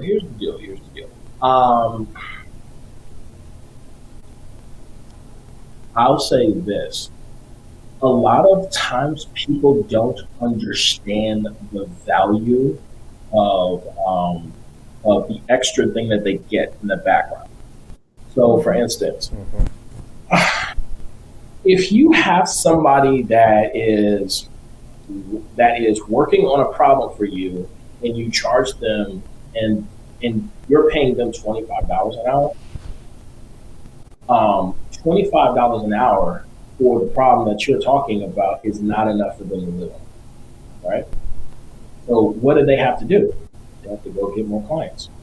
They got to get more customers. So now you have, let's say the proper price should be $100. I got to get 3 more people to make a living. Now I have 4 people whose problems I'm all dealing with at the same time. You're not going to get the best out of me when there's 4 of us. When there are 4 people in your queue, you're not going to get the best out of me. So a lot of times, and actually it's just funny because it's actually happened with me and a client. How my services used to work with one of my clients is that we used to meet up every week, and I would have a lesson for this man every week. And it was a thorough school lesson with homework and all this other stuff. And I would do it. And I would do it every week. And I would stress out every week about, what is the lesson going to be? What you got to know, you got to come correct. You got to do this, that, and other. And after a certain point, and this is funny, and this is the life tip you can use because it works like a charm. Say things sarcastically and then say, wait a minute, that might actually be the solution. So one day I said sarcastically, listen, he's paying for the results. If he just pays me my money and we meet whenever I need him to meet in order to do something, that would be a much better arrangement. And I said this in jest to myself. And then I said, ooh, yes. Wait a minute. My value is not showing up every week with a freaking lesson. My value is the life change that I make for him. And whatever I need to do in the background to do it, get off my ass and let me go do it. So I'm like, I hit him up. I say, yo, man, we changing our pricing structure for real because here's what you're actually paying for. You're paying for your life to get better. So however I need for that to happen in the background for me, I'm going to go ahead and do that. We're going to continue to pay what you pay every week and know that you're paying for the solutions, not me meeting up, because the work is not us meeting up. The work is you getting your life on together. And he said, okay, bet. And that's how we've been doing it ever since. I'm like, all right, we'll do a check-in session, maybe a week, but there are no more like lessons that I have to plan. He tells me his issues. He tells me what he needs to work on. I come up with something in the background, and maybe I can get it done in a week, or maybe it's 2 weeks, or maybe it's 3 weeks. And I'll tell him, okay, we meet next time we meet for real, we'll meet up in 2 weeks, or we'll meet up in 3 weeks, or we'll do this and the other. So a lot of times what is happening when it comes to pricing is that, and you have to educate your customers. That's the deal. You have to communicate with people. You have to educate your customers because they don't know what they're buying. They think they're buying a result. They think they're buying the result. But what they're purchasing a lot of times is your undivided attention. Because Chris Ellis, distracted with my babies running around, I got to do something for my wife. I got to do this, that, and other. I got to think about my podcast. You do not get a top tier Chris, unfortunately. Now, you're going to get a good Chris regardless. You're going to get a good Chris regardless, but you ain't getting top tier Chris. And I think also you have to be okay with people saying no. You have to be okay with people saying, that's a little rich for my blood, and I'm just going to pass. And knowing that that's not a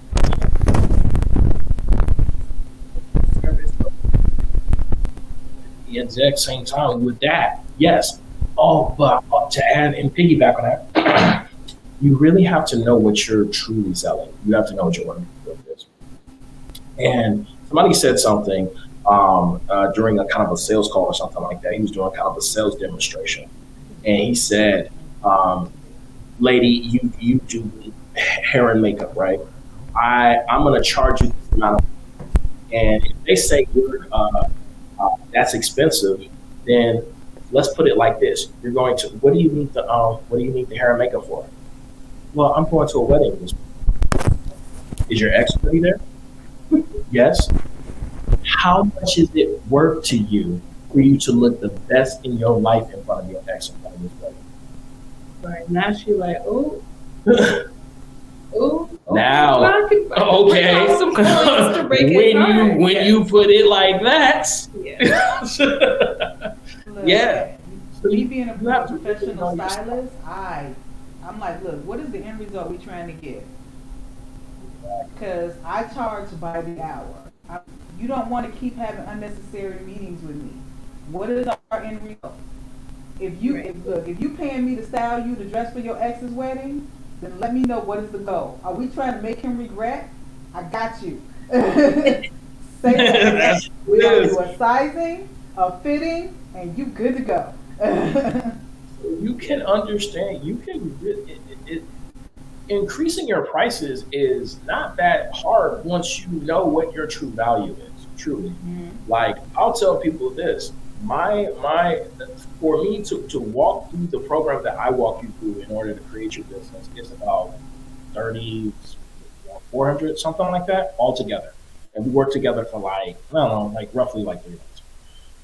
And also, if you think that sounds expensive, go to a graphic designer and have them design a website. That's at least $1,500.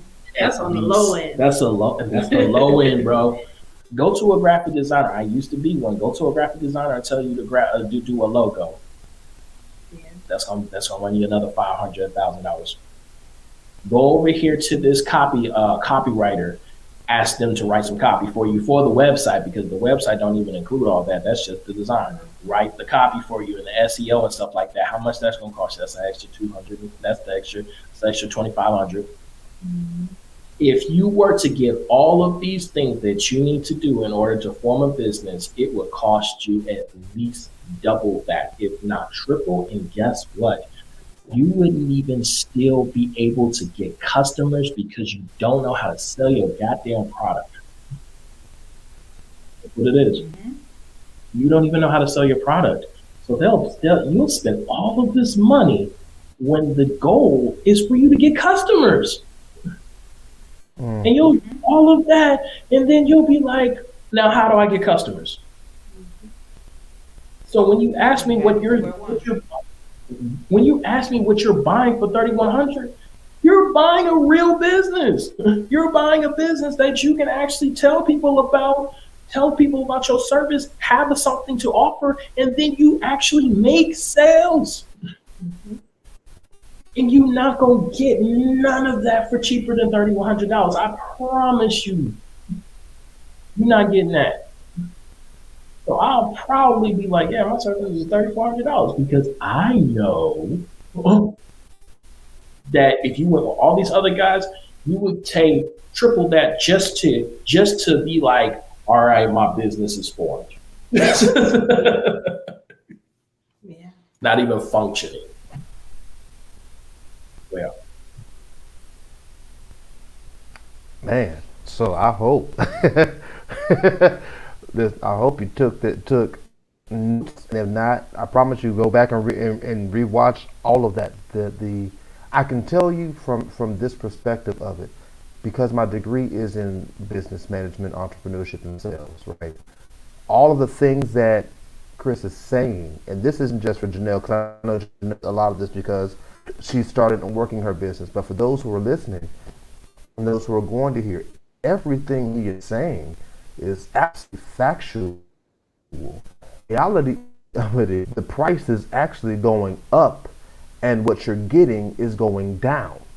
When I was in college, it didn't take $3,100 just to start it. It was closer to about 22 or so, somewhere around there. And there was a vast more amount that you were getting than what you're getting now. I gotta take this camera again. Can you take over real quick? But yeah, like people, I think a lot of people don't have the confidence, which is something they offer that They can't get with a website. They can't get with an app. Is the confidence, understand, knowing your value. Like when it comes down to it, what you have has value. And just because somebody else can't afford it, that's not your issue nor your concern. Right. But there is somebody out here who can afford it and who wants to. They want the help. Right. Like I had a customer who wanted to be on retainer. I tried to talk her out of it, and she wanted to be on. She wanted to keep me on retainer, and to this day, she still ain't gave me a project. Yes. I'm like, you weren't serious about it. Mm-hmm. Right. So you just took that money, and eventually I was like, look, I'm not here to be at your beck and call. I can't do that. Right. So this business relationship, call me back when you actually have something you need to do. Exactly. And it takes confidence to say that and to realize that and be able to implement that in your business. Right. And the thing, like if you're on retainer for somebody, you can't do anything else. Mm-hmm. Not really. No. So yeah, a lot of times when you up your prices, you change your pricing structures or something like that, you're doing it because it's a better situation for yourself. Mm-hmm. Properly established. I'd rather have a good core set of working clientele than a bunch of people who are wasting my time. If Janelle is here, still with us, when you say taking your business in another direction, what does that mean? I don't know if she's still available to she's still with us. But yeah, I'm wondering about that because I wanted to really get to that other part of the question because this is what I see a lot of times, especially knowing her like I do. I'll say my thing and then I'll read whatever your comment is. We feel like we need to change directions because it's not selling. People aren't selling what we're actually trying to offer. And I want to make sure that when people say I'm going in a different direction or I'm going to add new clients or I'm going to do this, that, and other, you're doing it for the right reasons. You're doing it because you believe that there is a service that needs to be done and you're adding to that, or you decided that this is what you were supposed to be doing in the first place. Right. She was saying that. So you said adding different services, then branching out further. It's But fine. we get the mama struggle. Yeah, it's fine. Multitasking, I get that. I'll say this. As a rule of thumb, adding services should be done only when they facilitate the service that you're already doing now. Like if you have a restaurant and you sell burgers and fries, if you want to add shakes to the burgers and fries, good. Add a shake to your burgers and fries. But please, please, please don't add a salad. Yeah. Don't add a salad. Like, we're going to add a salad, and then we're also going to add some coffee, and then we're also going to do this, that, and other. Because that's what we see. That's what I see a lot of times. And what I'm really talking about is like this McDonald's mentality of I'm going to diversify my inventory so that I can capture all of these different people. It's better to go deeper than wider when it comes to business. Mm-hmm. Like McDonald's was king for years and years and years and years and years. And they were king of breakfast for years and years and years and years and years.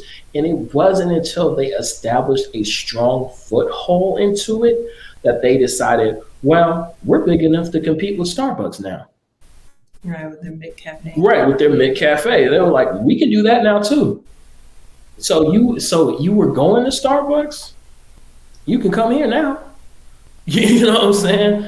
They already had a strong foothold into whatever they were doing. So it maximized when you branch out, it should solidify your empire.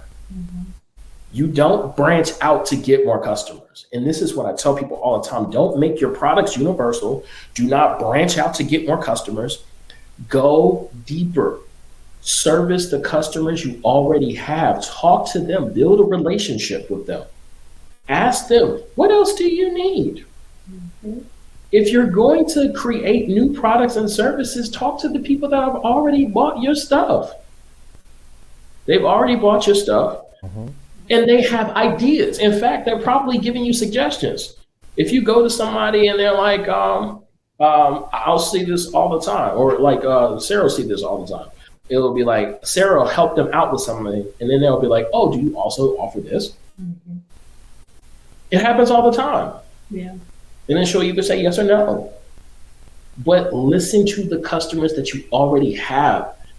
Be solution and results oriented. If you are results oriented, you don't need to have a diverse array of products.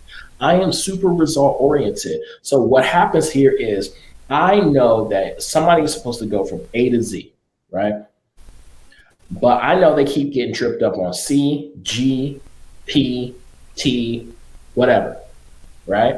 So I'm going to create products and services to deepen and facilitate that passage safely from A to Z. Yeah. So instead of trying to get new customers, make sure that your customers can get from A to Z quicker, easier, faster, cheaper. You got enough data about their journey to facilitate their journey better. You do not need to branch off. Just give more, listen more, give more, and you'll make more money. Mic drop. That is a phenomenal business model. That is a mic drop. That's a phenomenal business model because well before we got to this media explosion type of here, right? The model of expanding your business for more customers was word of mouth. So you built relationships with your existing customers, service them well, so that they talk to other people about your business and other inquire to you as you busy really just taking care of the people that you already had. It wasn't like McDonald's started out, since you used McDonald's, it wasn't like McDonald's started out as a conglomerate. It started out and a small business that just kept expanding because they did what they did well. Like I fuss all the time with fast food restaurants and stuff. I have a motto with them. I say, do what you do well and stop doing other stuff. Why Long John Silver's is selling burgers is beyond. Why Dairy Queen hot dogs and burgers is do what you do. You are. This is what you do. I know you for this. Do this. You have just barely perfected the thing that you were doing. You want to do, perfect that first, and then expand, and then you can wind up doing the thing that McDonald's does do well in their ridiculous amount of expansion of stuff that they offer, is they've learned how to offer. I'm gonna try this. The McRib is a horrible. People love it because it only comes around every so often, and that gets the boom.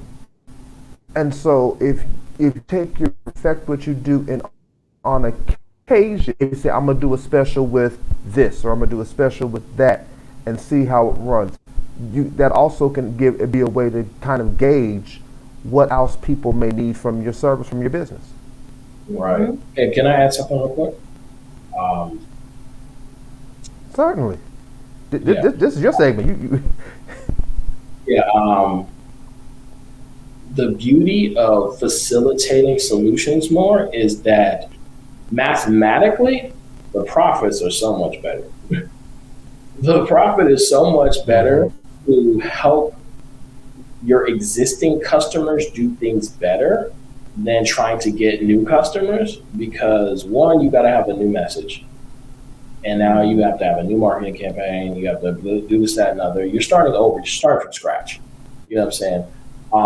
But mostly, I say that the profit margin is a lot better. And I use this as a metaphor. It may cost. There's a reason that McDonald's drinks and beverages only cost $1, no matter what size you get. There's a reason for that, because it's all profit to them. Like, if you know anything about how the soda is made in a restaurant, it is just this big, thick gel, and then it's a big, thick box that looks like ketchup, and you put a nozzle in it, and you put carbonated water into it, and like a fraction of that jelly goes into making your soda. So literally, thank you for ruining soda for me from restaurants. I know, right? Didn't I? had no clue. Because I was like, yeah, that's how it's made. It's basically a little bit of sauce. It's a little bit of sauce, carbonated water in it, and then that's your Sprite. But here's the thing. Sprite tastes different. Mm-hmm. Yeah. But here's the thing. That it takes so long to exhaust that they can essentially charge whatever they want to. It's all profit for them, because literally they're just buying carbonated water. They're selling you carbonated water. That's true. The number of drinks that they can make with that concentrate is way more if they were doing literal cans or bottles. Exactly. So that's the power of upselling. And they do this in restaurants too. It's the when you go to a restaurant and you buy a burger and they're like, oh, we have this drink special, they're making the money from the drinks. Like, the food cost them a grip. Like, they barely make a profit on the actual burgers and fries and whatever they served you. They're hoping you order a drink, because if you watch an alcoholic beverage being made, it's only a couple of ingredients. It's mostly and it's that and other, then they shake it up and everything like that, and they'll charge that, and that's $10, but it only costs $1 to make. So if you package a burger, fry, and a margarita together, you're making most of that profit from the margarita, baby. And if they get another one, that's another. So you mess around. So to apply that to your business, a lot of times I'll have a package that I'll be like, this is technically costing me a lot, not a lot of money, but this is where most of my time is being like charged for. But then I'll be like, and also you can get this PDF that I made that specifically walks you through this process of making a business, and you can have this for an extra $50. This is my gold package, right? How much does it cost to make a PDF? Come on now, you know the number. It'd be free. Zero. $0. Unless you have the internet. You know what I'm saying? Like, it costs nothing. Yeah. Like, it costs nothing, and I can sell that thing over and over and over again. So if I make a PDF to go with all of my trainings and stuff that I do, I only make the PDF once. It costs me $0, and I charge $50 a time every time I offer it. And I offer it on top of my services. I'll be like, oh, hey, this service costs $300, but for an extra $50, it also comes with this document, and it will walk you through the entire process. This alone is worth $200, $300. I'm only going to give it to you for $50, and it comes with the service that I'm already giving you. I'm already going to sit down and walk with you. So now you've made $50 profit on something that's cost $0 because you facilitated a deeper relationship with your customers by upselling. So it's better to go deep with your customers than try to broaden all of your products and services. Yeah. The math is All right. That's some great wisdom right there.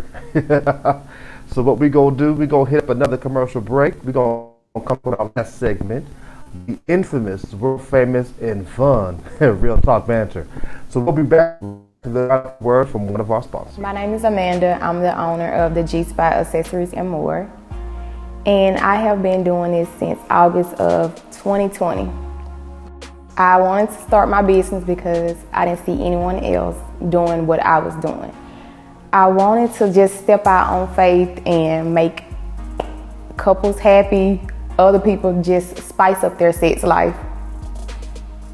My business is basically for single people, married people, just anybody. 18, they can be 79, I don't care, but if it makes them happy and pleases them, I'm perfectly fine with it.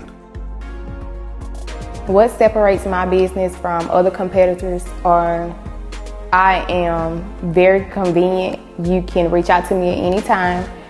I don't mind meeting you, shipping it.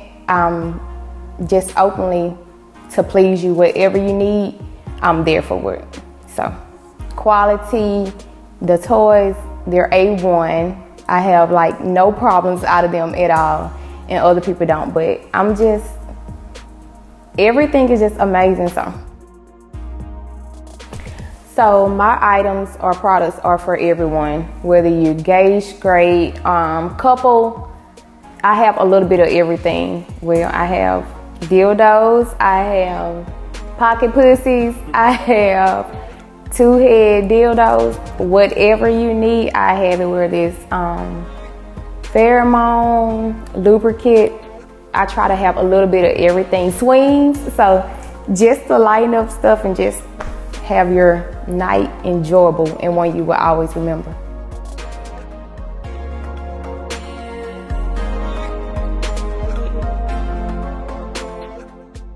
Okay, real talk. Right. we back. You like that right there? We told you things here at Real Talk Podcast. Sometimes the double-headed action out there. Oh, I told you, real talk now. It's real talk. We'll get you nice and with your nice jewelry and after time too. listen, Jesse, I That's what they do about have been having a little bit of stress about these questions. I'm wondering what you're gonna ask. I'm glad you have had some stress. It's good. It's good. I'm gonna start you off light. Philonda encouraged me to start you off light. So here we gonna do. There are two different card games we're gonna play for a quick second, and then we're gonna get into this. I almost had forgotten about this major question I wanted to do, which is hilariously fun. It's not explicit, but it's fun to cause you to think. In the middle, there's gonna be some explicitness. But first, we go we gonna deal with this game called Black Card Revolt. I would Oh, I do a love box, but it's green, and I got a green screen, so we won't see it. Plus, they don't pay me, so they don't get to But if any you free. would like to sponsor, we are still accepting. I sure will, but in order for me to accept a sponsor on that, you got to pay some monies. Pay me the monies. But we did this for one of our Real Talk Ventures before, and it was great fun. I'm trying to see which one. Really, I decided I wasn't gonna. Oh, you really are gonna pull it random? Yeah, I'm pulling it random. Oh, okay. We're gonna do a couple. See how black you really are. Okay. A couple of these are gonna have actual right answers, so let's see how black he is, and then a couple of them are just some discussion, and then we're gonna get into the fun one. This is just the appetizer, get you loose. We got deep and intellectual the first two topics. Now we get loose and have some fun. So here's our first question. This person played Pinky in Next Friday.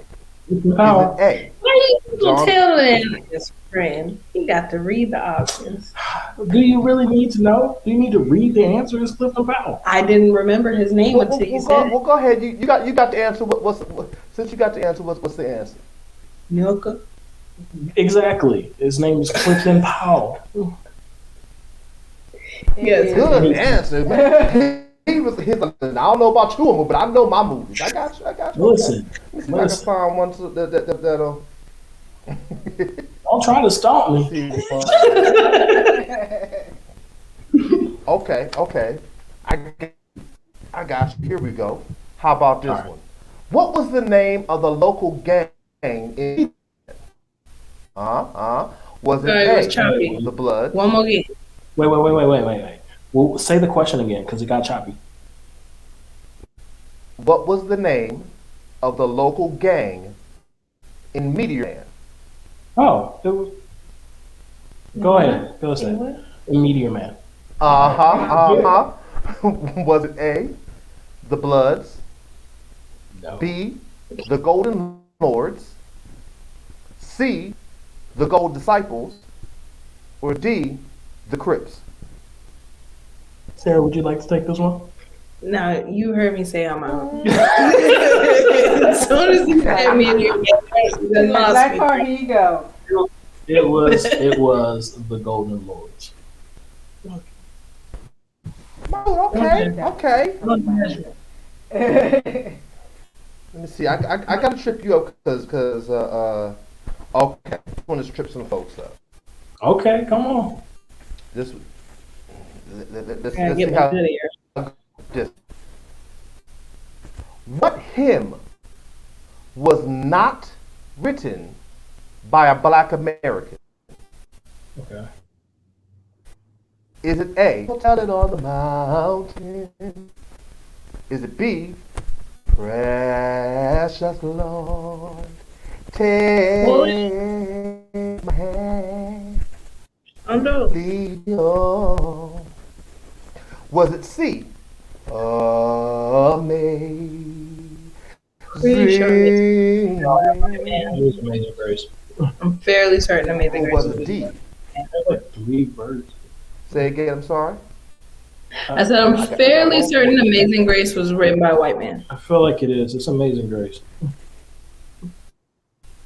Are you not going to let me get to the fourth one? Is that your No. final answer? No, because I want to catch What the was spirit. the Go one? ahead, please. Go on, Jesse. You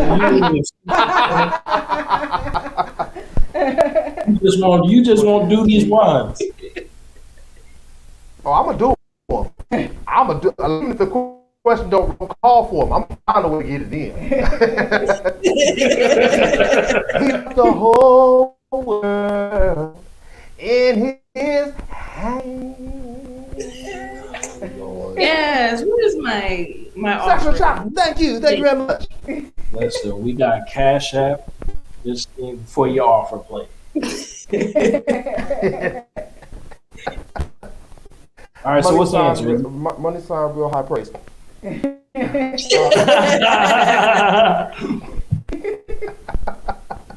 Listen, put that in the comment section. So is it? We do take donations. What Amazing Grace? Amazing You Grace. said C, Amazing Grace. Oh, I showed it. Amazing Yeah. Grace. Okay. Let me.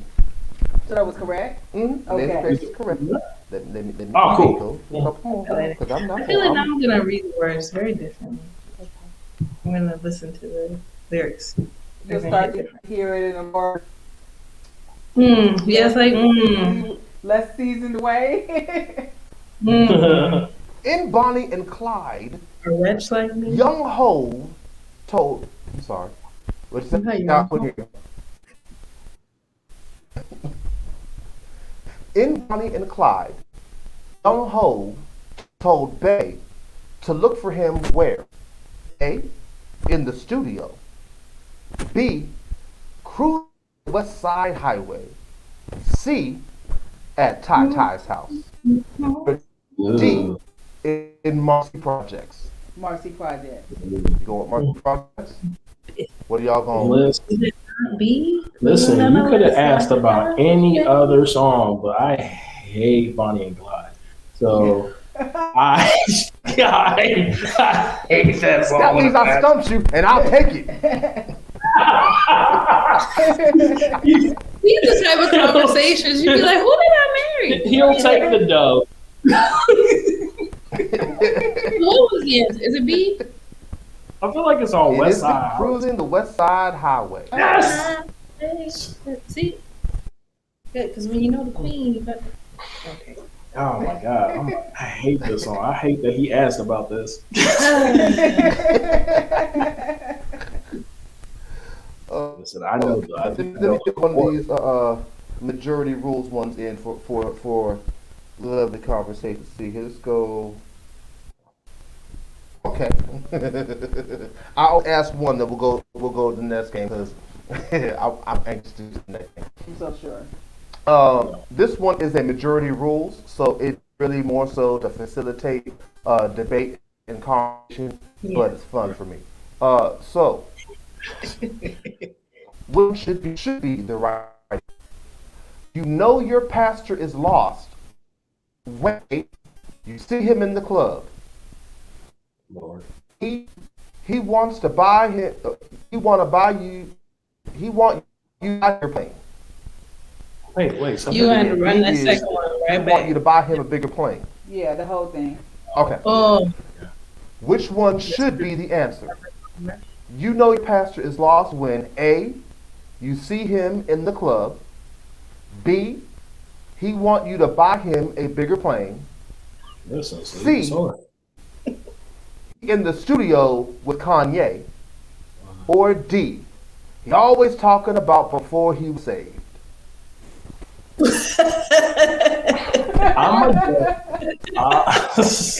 Listen, I know this is maturity rules, but I'm gonna go with A because everything else sounds like business as usual. Like if my man, I feel like B is he ain't lost. He on his job. He know exactly what he need. He need that check, and y'all need to come out their pockets. Reverend Dollar need to stop. He really do. But I would say A. I just feel like that's really lost. Like there's no reason for that at all. So as a pastor, I will refute that first. He could be in the club with his wife. I mean, because I wouldn't have a problem being in the club with my wife.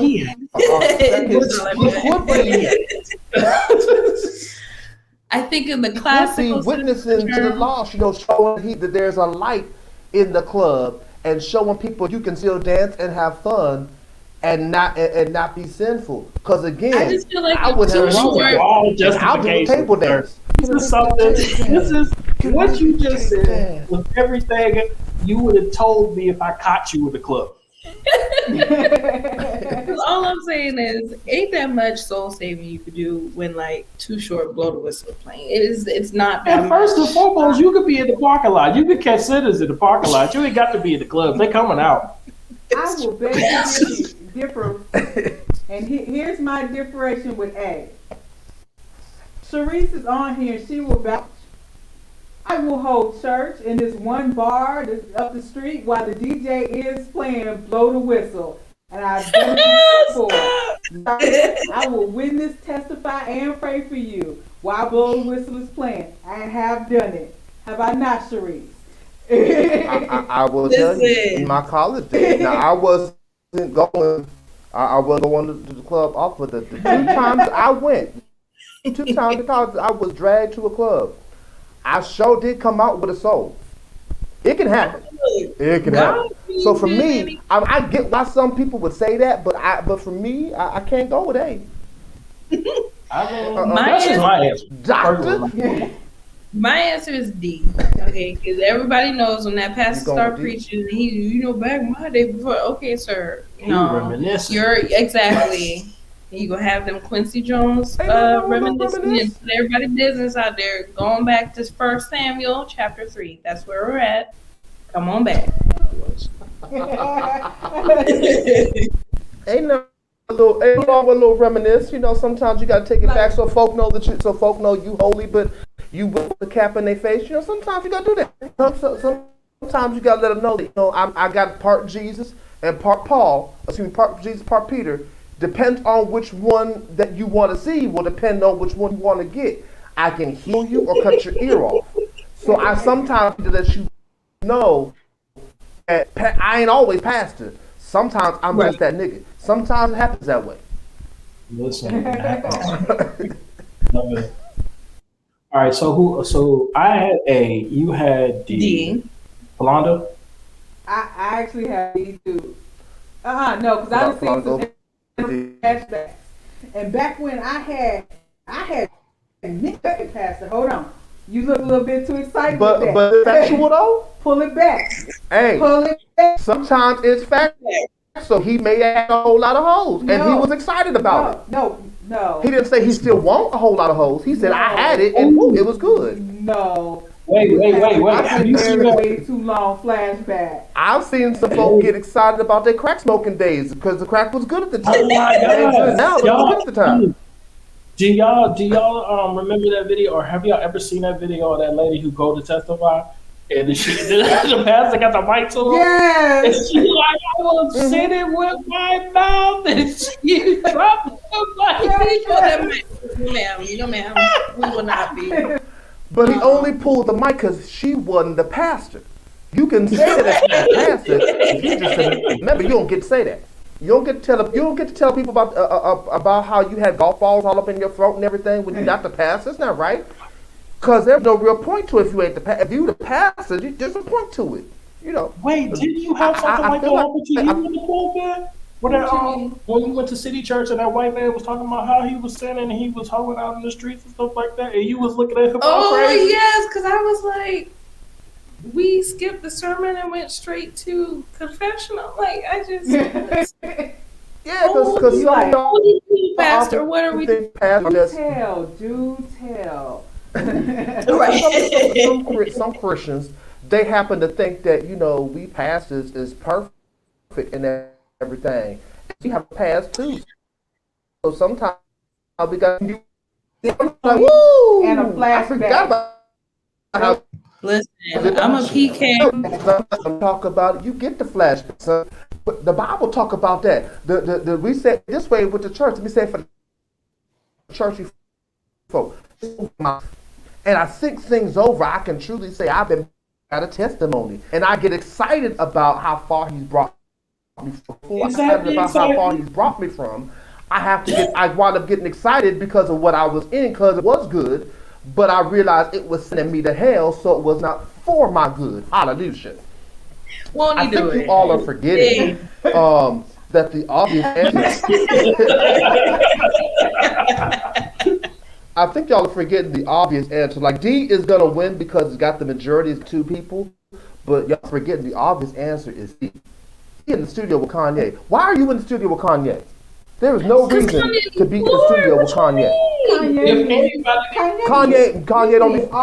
Listen. All he could get. Jesus Christ Himself could come down and walk in the studio, and Kanye still ain't getting saved. Right now, there's no hope. Kanye, I'm sorry, I can't be in the studio with crazy. I'm sorry, I can't. I'm sorry. You, especially as a black preacher, you to mess around talk about slavery, I will punch you in the throat. I'm going to jail if I'm in the studio with Kanye. We cannot be in the studio with Kanye. Put the next beat that's gonna be on Kanye's album is the sound of my fist hitting his face. That's what's gonna happen. I'm sorry. Right, Sharice, he needs I got Jesus. If you talking about Kanye need Jesus, I have to have the left.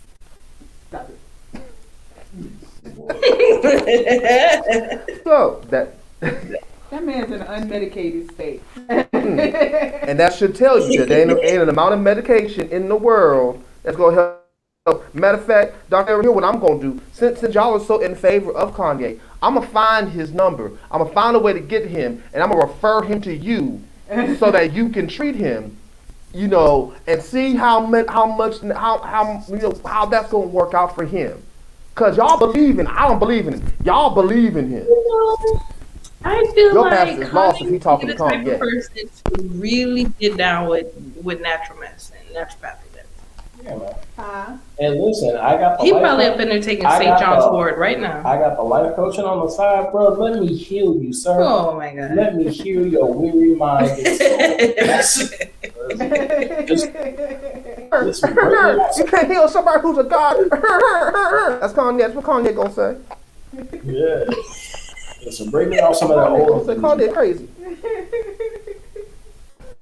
Y'all over here trying to help Kanye. They're pulling together. You got all day tomorrow.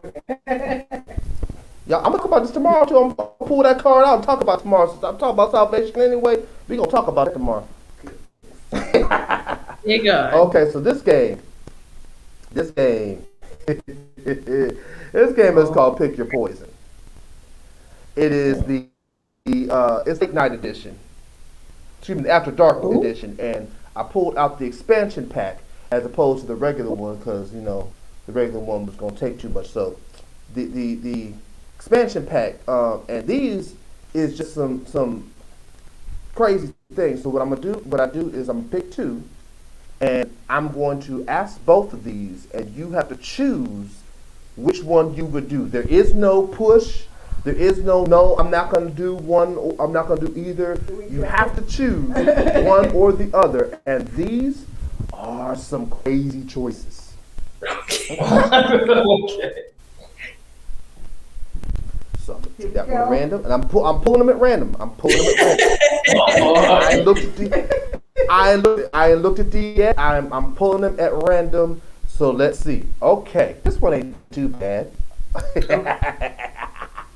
Oh, I don't know. I don't like that laugh, right? As he laughed.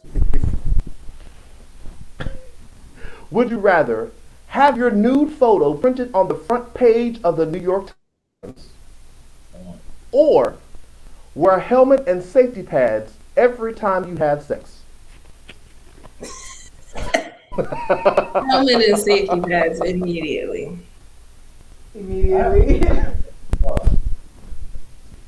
Because that sounds uncomfortable as hell.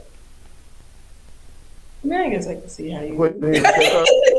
First of all, I'm sorry to start laughing because I looked at you and I imagined you with a helmet on, and And white people have been randomly asking me if I play football, so no. Randomly. So which one you want? Listen, if I get to decide how I pose, I'm going with the New York Times because y'all need to see this ass. Oh yeah, the cheeks are very. The cheeks are very. That is the right angle. I won't even lie to you. Yeah.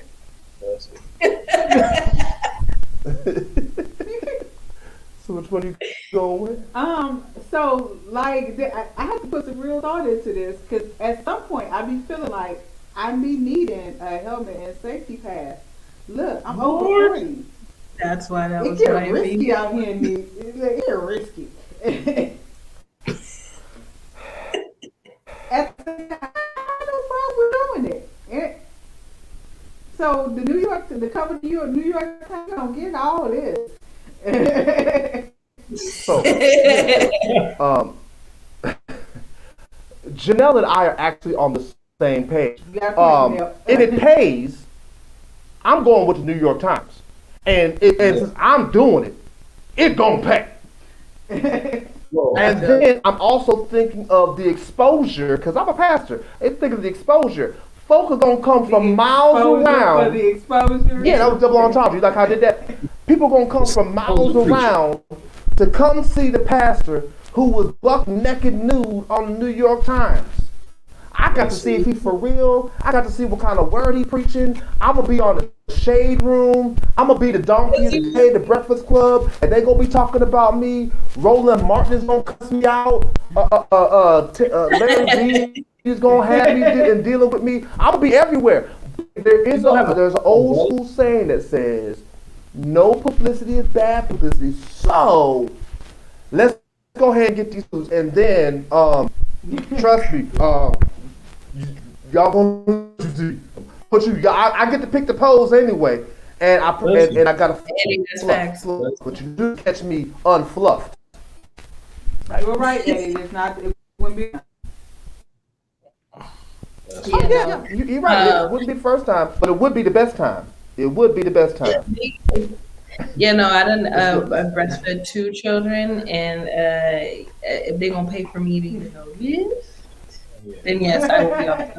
So then, let me go ahead and be safety first. You know, concussion. Safety first. I feel you, but I ain't fucking online. Sometimes you come in. Y'all need all the safety equipment anyway. Sometimes you need a little concussion. You know. Sometimes the war wounds is good. And I'm like Aaron Hernandez. I don't want that for my life. I don't need no CTE. How you got concussion? I'm not worried about explaining to the ER how I'm going in there proudly with time. She in here because I put her in here. She got a concussion. The headboard smacked her upside the head while we was in the middle of making babies. Please help her. That is how you go to the hospital. That's a wonderful way to go. What's up, D? I appreciate you, sir. But that's how you go. You ain't supposed to go with none of these other little things. I'm going to the hospital proud. And then when they ask you, do you feel safe at home? Your answer becomes, I can't feel nothing right now. That's how that works. You might be paralyzed. She said we can't feel nothing. Can you wiggle your big toe? Right. Yeah, no, I need all my faculty. Thank you very much. I got things to do. Oh, hey, I got them. You can have 4 concussions serious. Wow. NFL football players. So anyway, here comes your next one. All right. Which would you rather do? Only be able to drink liquids that have been gargled by another person. Ugh.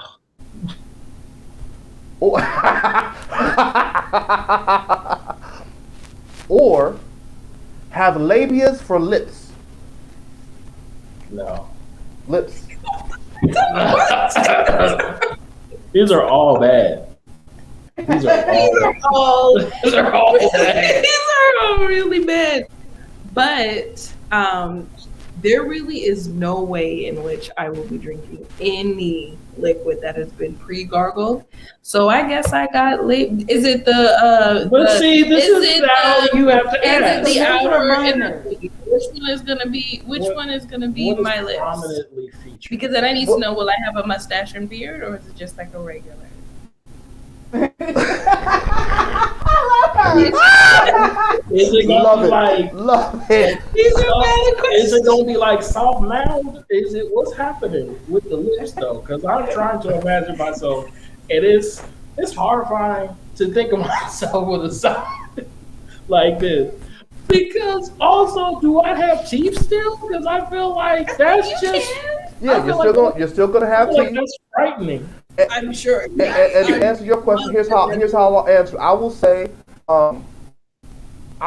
you'll have the outer for your top lip for your bottom lip. Oh. Oh God, no. And yes, you'll still have teeth. You really making me thinking about this gargle, dog. When I tell you that will never ever happen, I will die of dehydration before I do so. You're right, Eddie. You are so right. He got the right idea. My dude, Eddie. I got to put that up there. That is such a great comment. I got to put that Can I pick? right there. Right. Like, still, I don't know, man. Like, this isn't real, but it's real to me. About Eddie. That's why I love you, Eddie. This is why I love you, sir. Janelle has a good idea, but still, no. If it's frozen, But that's what I'm saying. I need to know more about the gargling days because I'm not. Then there's other people's bacteria. But that's what I'm saying. Like, I'm got? trying to figure out: is it somebody I know? Is it my children? Okay. Is it my wife? Is it the? Is it somebody just I know? whoever closest? Chris, to I love me. you. In the words of Gary Owens, But do that for me. Come on, In bro. this Just house, gargle and spit real quick. Just gargle and spit real quick. Stand beside me whenever. So I'll go first. I'll go first. Ease y'all's minds so y'all see how I'm thinking, and I promise you, y'all will probably with me. I'm gonna go with the drink liquids that have been gargled by another person. Tell you why. Because the question doesn't state who. Yeah. I'll let it be my wife, because I have already tasted her saliva. I'll deal with that. Among other things. So and as a kid, think like this. As a kid, most kids in our age bracket grew up sharing drinks with somebody. And so at some point in time, you've had wash in your mouth. You just didn't know it. So I'm gonna go with the devil I know, as opposed to the ladies for lips, because I got big lips now. I can't imagine my big formed lips as labias. And just flapping it and trying to crawl. Maybe because I don't care. I'm familiar with that territory. It seems perhaps too flappy for me. Oh my god. She's too flappy. It just seems perhaps too flappy for me. So I feel like, exactly, for me personally, for all the reasons that Jesse said, I am also going with the gargle. You don't know how much bacteria is in the back of your throat. Are you? But you have already digested it. You are a married woman. Let me tell you a story. You have already only have you digested from your husband. I'm going to tell you the story. You might want to change your mind. Every time she says this is horrifying. My professor told me this story in microbiology class or something like that in undergrad. There was this young lady in the back of her throat. She had a special type of bacteria that was normal for her. She performed fellatio on this man, unprotected, and his penis got exposed to said bacteria that in turn caused necrotizing fasciitis. Don't know what that means? That is flesh-eating bacteria that did not eat her throat, but ate his hand. Okay, so it's from somebody else. So just because you swallow your oral microbiome don't mean the other person don't got some type of weirdness. So I will be having labias for lips. You know what? You know why I'm not worried about that? I'm gonna tell you why I'm not worried about that. I isn't a God, and my Bible says no weapon formed against me shall prosper. So worry about it. If I partake of anything deadly or poisonous, it shall not harm me. So as fellatio is being performed, I'm speaking in tongues for more than one reason. I am praying over it as much as I am. In the name of thank you, God. Yes, God, for it. Thank you, Lord. Don't let the harm come to me as things are happening. Yes, Lord. Oh, Jesus. And as I call His name, nothing can happen. So I'm good. I promise you, I'm good. For protection. From dangerous seen and unseen. I can't. Yolanda, what is your answer? I'm gonna have to go. We're gonna be tied at this. I'm gonna have to go with the labia lips because must work out of the whether or not we going full 70s or Brazilian wax. We gonna have to get to waxing because I can't. Right. Mm-mm. Pre-gargle. Plus, this might make things very interesting. I'm sorry. Well, Eddie Eddie already asked the question: is it going to be pleasurable? Is it going to be pleasurable when you get kissed? But I'm going to say probably not, because they're already exposed to everything else. So part of the reason that your lips aren't super pleasurable for people. Say again. Yeah, I would imagine they would both have the same level of nerve endings. I don't know, because it just said lips. It just said the nerves. I don't know that the lips would have changed. Who have lips?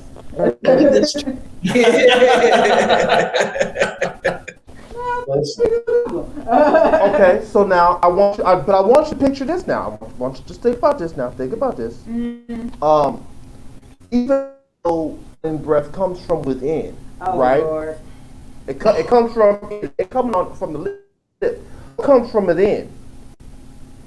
I'm sure you as women have kissed a dude at one point or time or another whose morning breath has made their way out of their mouth and is just residue right here on the outskirts of the lip. Now think about how much you as women have to do to make sure that that is clean. Do you really trust the dudes to keep it just that clean when it's up here? Think about that for a little bit, and then you're gonna come on over to the gargle side, and you'll be fine. Yeah, not the gargle side, but yeah. I was trying to figure out where you was going with that one. But we connected it all in the end. But if men who are uncircumcised, if y'all are good enough at cleaning that area, you should be good enough. And the vagina is so how many uncircumcised men have you been with to know that they're good at cleaning? Because the first time I ever heard of the word schmegular, good at cleaning. And if they could, but was because someone was talking about uncircumcised man. Well, you can also tell that in a personal, intimate sense, the number is 0. In a medical sense, it's a few. So yes, that's my answer. All right, and I'm sure in the personal medical sense, there have been some odors that you would have rather have not smelled in the course of your life. You could have gone the rest of your life without having to smell it. Now imagine that is on somebody's face. Now that was permeating at you every time they talk. It's just spitting right up in your nostrils and burning all your nostrils and stuff. Yeah, like I said, come on over to the gargle side. It's okay. You lived the gargle life all your childhood. Come on over to the gargle side. Listen, all I know is I couldn't kiss somebody that had labias for lips, because here's the deal. I just can't have that on my mouth all day. Like I won't kiss too much, and that's just not. For me personally, I just don't want that on my mouth all day. You know what I'm saying? Like, I'm good. I'm good. Sometimes you in the mood, but niggas that want a peck. I gotta go to work. I gotta go outside. I gotta see people. You know what I'm saying, nigga? All day. Like, you know what I'm saying? I can't kiss you on the lip. And how horrifying it would be. It's just impractical. Think about how horrifying it would be. Like, we're used to dealing with the labias, you know, when we do things we do and we do it well and stuff like that. But at no point in time has a labia come at us. So think about that. Nobody wants to see that come at you. Like I said, come on over to the gargle side. It's okay. There's room at the end. This ain't easy. There's room at this end. Come on over to the gargle side. So y'all ain't thought all stuff through. I'm thinking about the visuals and all of that. Think about since the labias are on you. Think about having to brush your teeth and what that's going to look like with them flaps just all on the way. You got to pull so you can brush your teeth. And you don't want to do that every time you brush your teeth. No, come on up to the gargle side. A warm liquid that if somebody been gargling, it probably got bubbles in it. It might have food particles from the back of their teeth. I got ice in my cup. finish digesting. Go ahead and sit there, gargle in this ice in this cup. And then the question never said how long they have to gargle it. It could be that's a gargle. It could be a quick hot. Yeah, but then you gargle. I'm cool with that. Nah, I'm good. You got your baby for the rest I of know your what life. I'm trying to eat. Listen. I can go 2 or 3 days without drinking. You got them labias for the rest of your life. Right up here. Right up there. All for the rest of your life. I'm not gonna lie. Yeah. If I had to do the gargle, I would do IV nutrients, so I wouldn't have to drink anything ever again. I'll never be dehydrated. Just hook me up to an IV. Snap. The medical workaround. There's always a workaround, but like I said, come on to the gargle side. All right. Do we have one last one? It's lovely over here at the gargle side. Floating one more. food. Have you seen how thick this pack is? I got a bunch more. But the ones I'm holding my head, the look on Chris's face, he's like, I'm so sick of this question now. I'll tell you this. I gotta make sure that we get home to our kids. So let's do one more. Yeah. Oh, yeah. Y'all gotta keep reminding me, because I'm in the comfort of my own home, so I can do this all day. So okay, here go the last one. Oh, I'm gonna do this last one. I don't know if it's a good last one, but it's gonna be the last one anyway. All right. Here we go. Surgically attach yourself to a living relative of your choice. Or, women, you're gonna hate this. Birth a baby through your anus. I hadn't even birthed a baby through my vagina, so that wouldn't be happening. I had 2 C-sections, so there you go. Listen, if they can knock me out, that's not how that works. like I'm saying, like if they can put the epidural on the niggas, I'll do the birth because I ain't gonna be surgically attached to nobody. You wouldn't be surgically attached to me or sissy. You will never poop the same ever again in your life. Listen, I will say this. That's too much you in my personal space. So I love you, but I don't need to be attached to nobody. So I'm just gonna take that one. Yeah, but I'm gonna take that one birthday have you experience. thought about the fact that every time you pass gas, you are in danger of a shark? Because your home. Oh, no. You don't bounce back. I feel like you don't bounce back. Like that. I mean, No. The anus muscle is not made to bounce back like that. No. Once certain things get in that come out that are certain sizes, You're that much of an introvert that you would rather.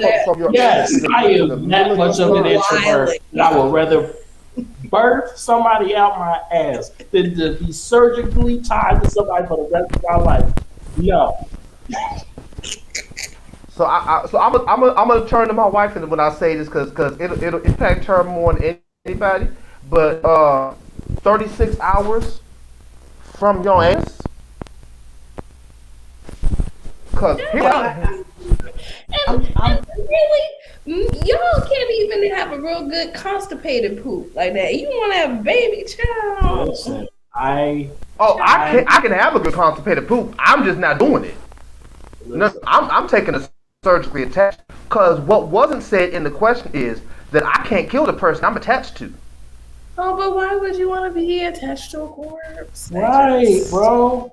Like they're not gonna cut it off because they did. Wait. I surgically attached them. I'm cutting them off. Okay, first I have to think about who would I want to be surgically attached to. All right. Okay. My only options would be one of my children or both of my children. But they're gonna get on your nerves. That's the other thing. They're gonna get on your nerves. And they gonna go. Here's the thing. No, but as when they want a boyfriend or a girlfriend. Okay, well, mommy coming too. Hey. Oh, mommy coming too. Let me get a margarita. On a date. This is silly. and if Siamese twins can do it, so can I. If conjoined twins can do it, so can I. I've seen conjoined twins. They ain't had no choice. I've seen conjoined twins, but I've never seen is somebody to poop something out the size of a watermelon out of them. I've never seen it happen. Okay? I don't know if I'll be able to sit down ever again in life. Listen, I said my answer. It stands. Y'all can I'll go surgically get me a new asshole. But I ain't.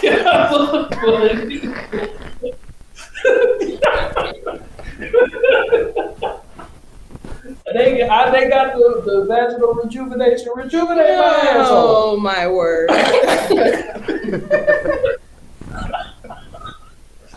I'm gonna side with Chris, cause I have certain things I can't do with another person present, including you. Close your eyes and put earplugs in. No. I can't do it. I remember, even though I did not birth my children vaginally, I remember the first poop after you have a baby, and it was very unpleasant, and I can't imagine if I had a vaginal birth what that would be like. So it's gonna be a hard no. It's gonna be a hard no, and for y'all, for you and Florida, y'all, what you're wiling. Listen.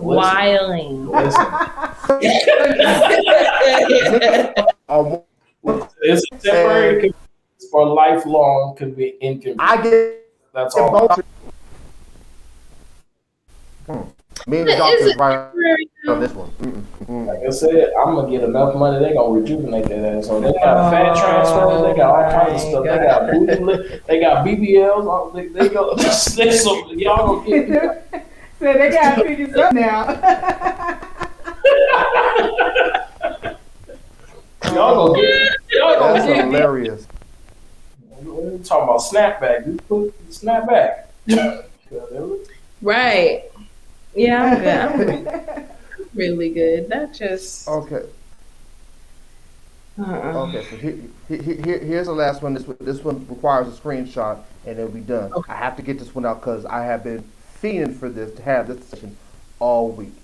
So I promise this is it. So let me get the screenshot up and so this is a question I stole from another podcast I listened to called Damn Air. What you have here is you're in a coliseum, right? Like an old school Roman coliseum. There are 50 hawks, 10 alligators, 3 Kodiak brown bears, 7 bulls, 1 hunter with a shotgun, and I did find this unlimited ammo. Okay. But it's just a shotgun, pump action shotgun. 15 wolves, 10,000 rats, 5 gorillas, and 4 lions. You're in the Coliseum with all of these things. You can only select 2 to help defend you against everything else so that you can survive 1 hour. What 2 are you picking? I already know 50 the answer hawks, to 10 alligators, I've 3 seen the grizzly answer. bears. So I'm gonna go with 50. Is there a right answer? Well, the way the guy explained it makes sense. He's like an animal expert, so he knows the stats of all of these animals. So yeah, I'll just pick with Janelle. I'll just pick the answer he picked. He picked 50. He picked 50 hawks and the 10,000 rats. Okay, I'm definitely picking the 10,000 rats, but I'm torn between the bears and the gorillas. Only because bears got wild memory, and they're very strong. But I'm also looking at these wolves like. The 15 wolves sound good though. And they're big. Wolves are big. Yeah, and if I have, do I have like control over them? Like they'll go and like, yeah, go ahead and run me them rats in the wolves. Yeah. Listen, I got 5,000 rats at the wall. Okay. Drape me, dog. I mean, if the ants could take down Kang, why can't these rats help me out? Come on now. Exactly. That was a Quantumania spot. Mm-hmm. But yeah, I'm gonna go with those. I'm gonna change my answer. I'm going with the 1,000 rats, the 10,000 rats, and then the wolves. Those bitches are big. See, Eddie is solidifying my first thought. Yeah, I'm going back with my bears. I was going to get the bear. Go with the bear. Okay. I'm going with 10,000 rats because it's a numbers game, and rats. From living all my wonderful years in Chicago, yeah, I'm gonna go with the rats. Yeah. If you can't beat them, join them. There you go. I'm gonna go with the 4 lions because I do need something that will help me defend myself because rats are indiscriminate.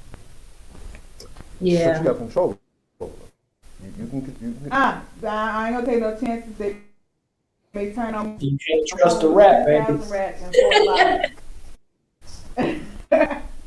So, at least with the second pick, I agree that you gotta go with the 10,000 rats. 10,000 rats, like, it's a lot.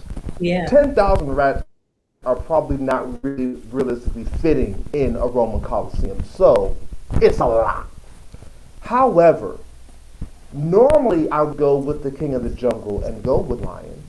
However, no. I'm going with the King of the Air, the 50 eagles. First of all, it's the hawks. First of all, 50. Again, that's a lot.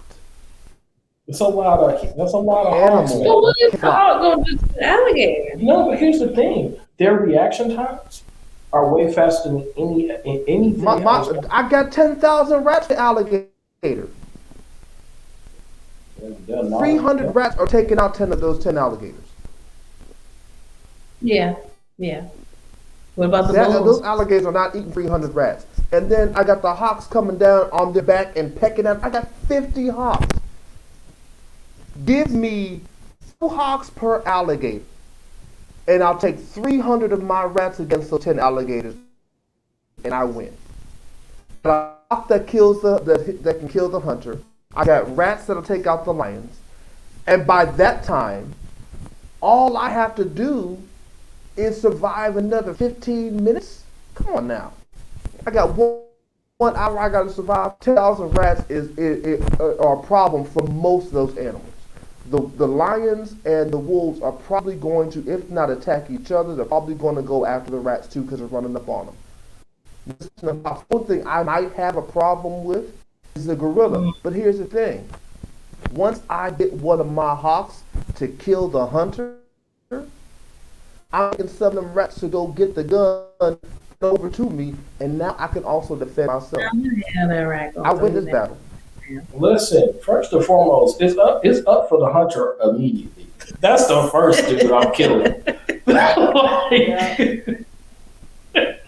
The other question is, are these male lions or female lions? Like, if I was going to pick a lion, I need 2 female lions. Because the male lions, y'all don't even hunt. Y'all don't even know how to, like, be sneaky and, like, run up on people. So, I need the female lions. Yeah. No, the male lions can. They just don't. Lions got all that hair Become for misogynistic.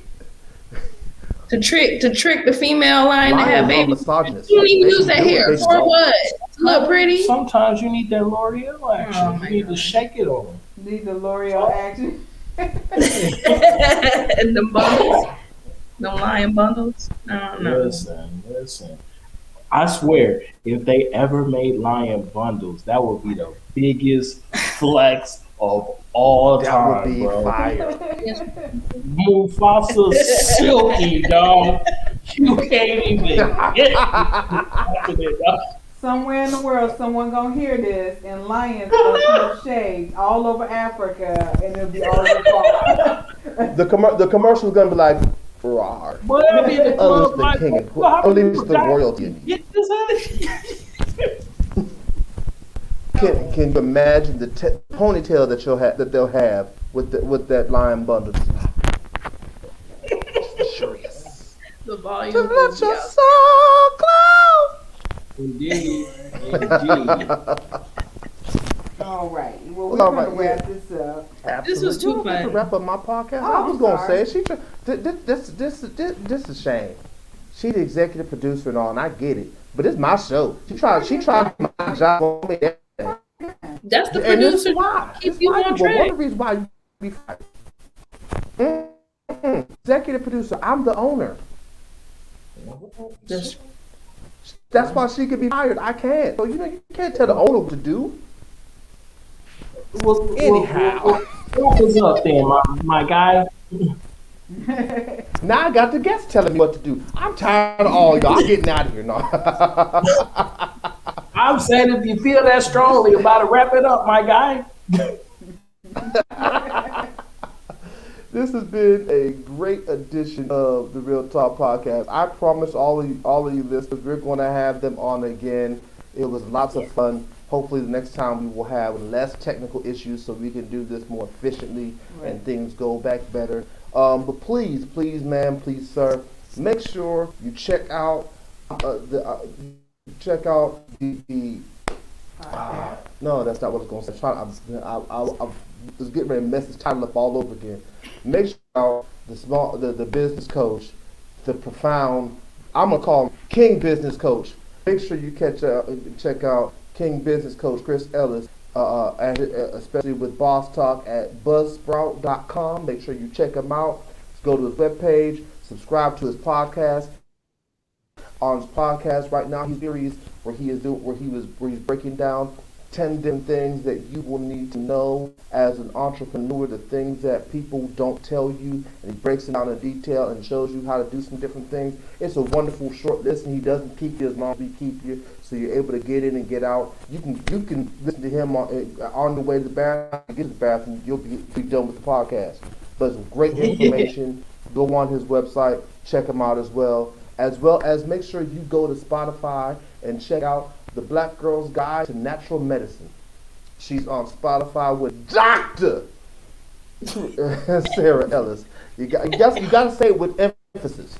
that's Make right. sure you check her out. She's got wonderful information as well. Please also make sure you look her up as well. You said what was on. So she's no longer practicing. Yeah, but she's teaching. She can give is advice. doing So, education. Right. Is there any exactly. place else we can find you other than your Sorry. Go ahead. No, you don't. I was waiting on you because this you know how to find you better than I do. Yeah, so my website is ellisfamilywellness.com. You can sign up for my email list and you'll be able to know when I'm teaching my next class, which is actually next Saturday. We'll be talking about gut health, just gut health basics and holistic health.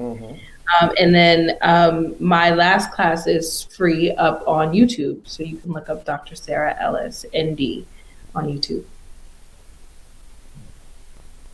So yes, ma'am, yes, sir. Please make sure y'all check them out. Flood them with new subscribers, new likes. Flood them with all those wonderful things so that they feel the love for all the wonderful information they have brought out. We're gonna have them back again. This has been fast. Listen, as I always say before I end every podcast, and I messed up because I know I'm gonna mess up today because I'm in front of me like I normally do. So I'll just say it like this. No matter who you are, no matter what you do, understand two things. That God is the answer to any problem you will ever have. And make sure you always keep it real. This has been the Real Talk Podcast. This is Real Talk. Real Talk Radio. This is Real Talk. High Praise Ministries presents Real Talk. Real Talk. This is Real Talk. Real Talk Radio. This is Real Talk. High Praise Ministries presents Real Talk. Real Talk. Real Talk.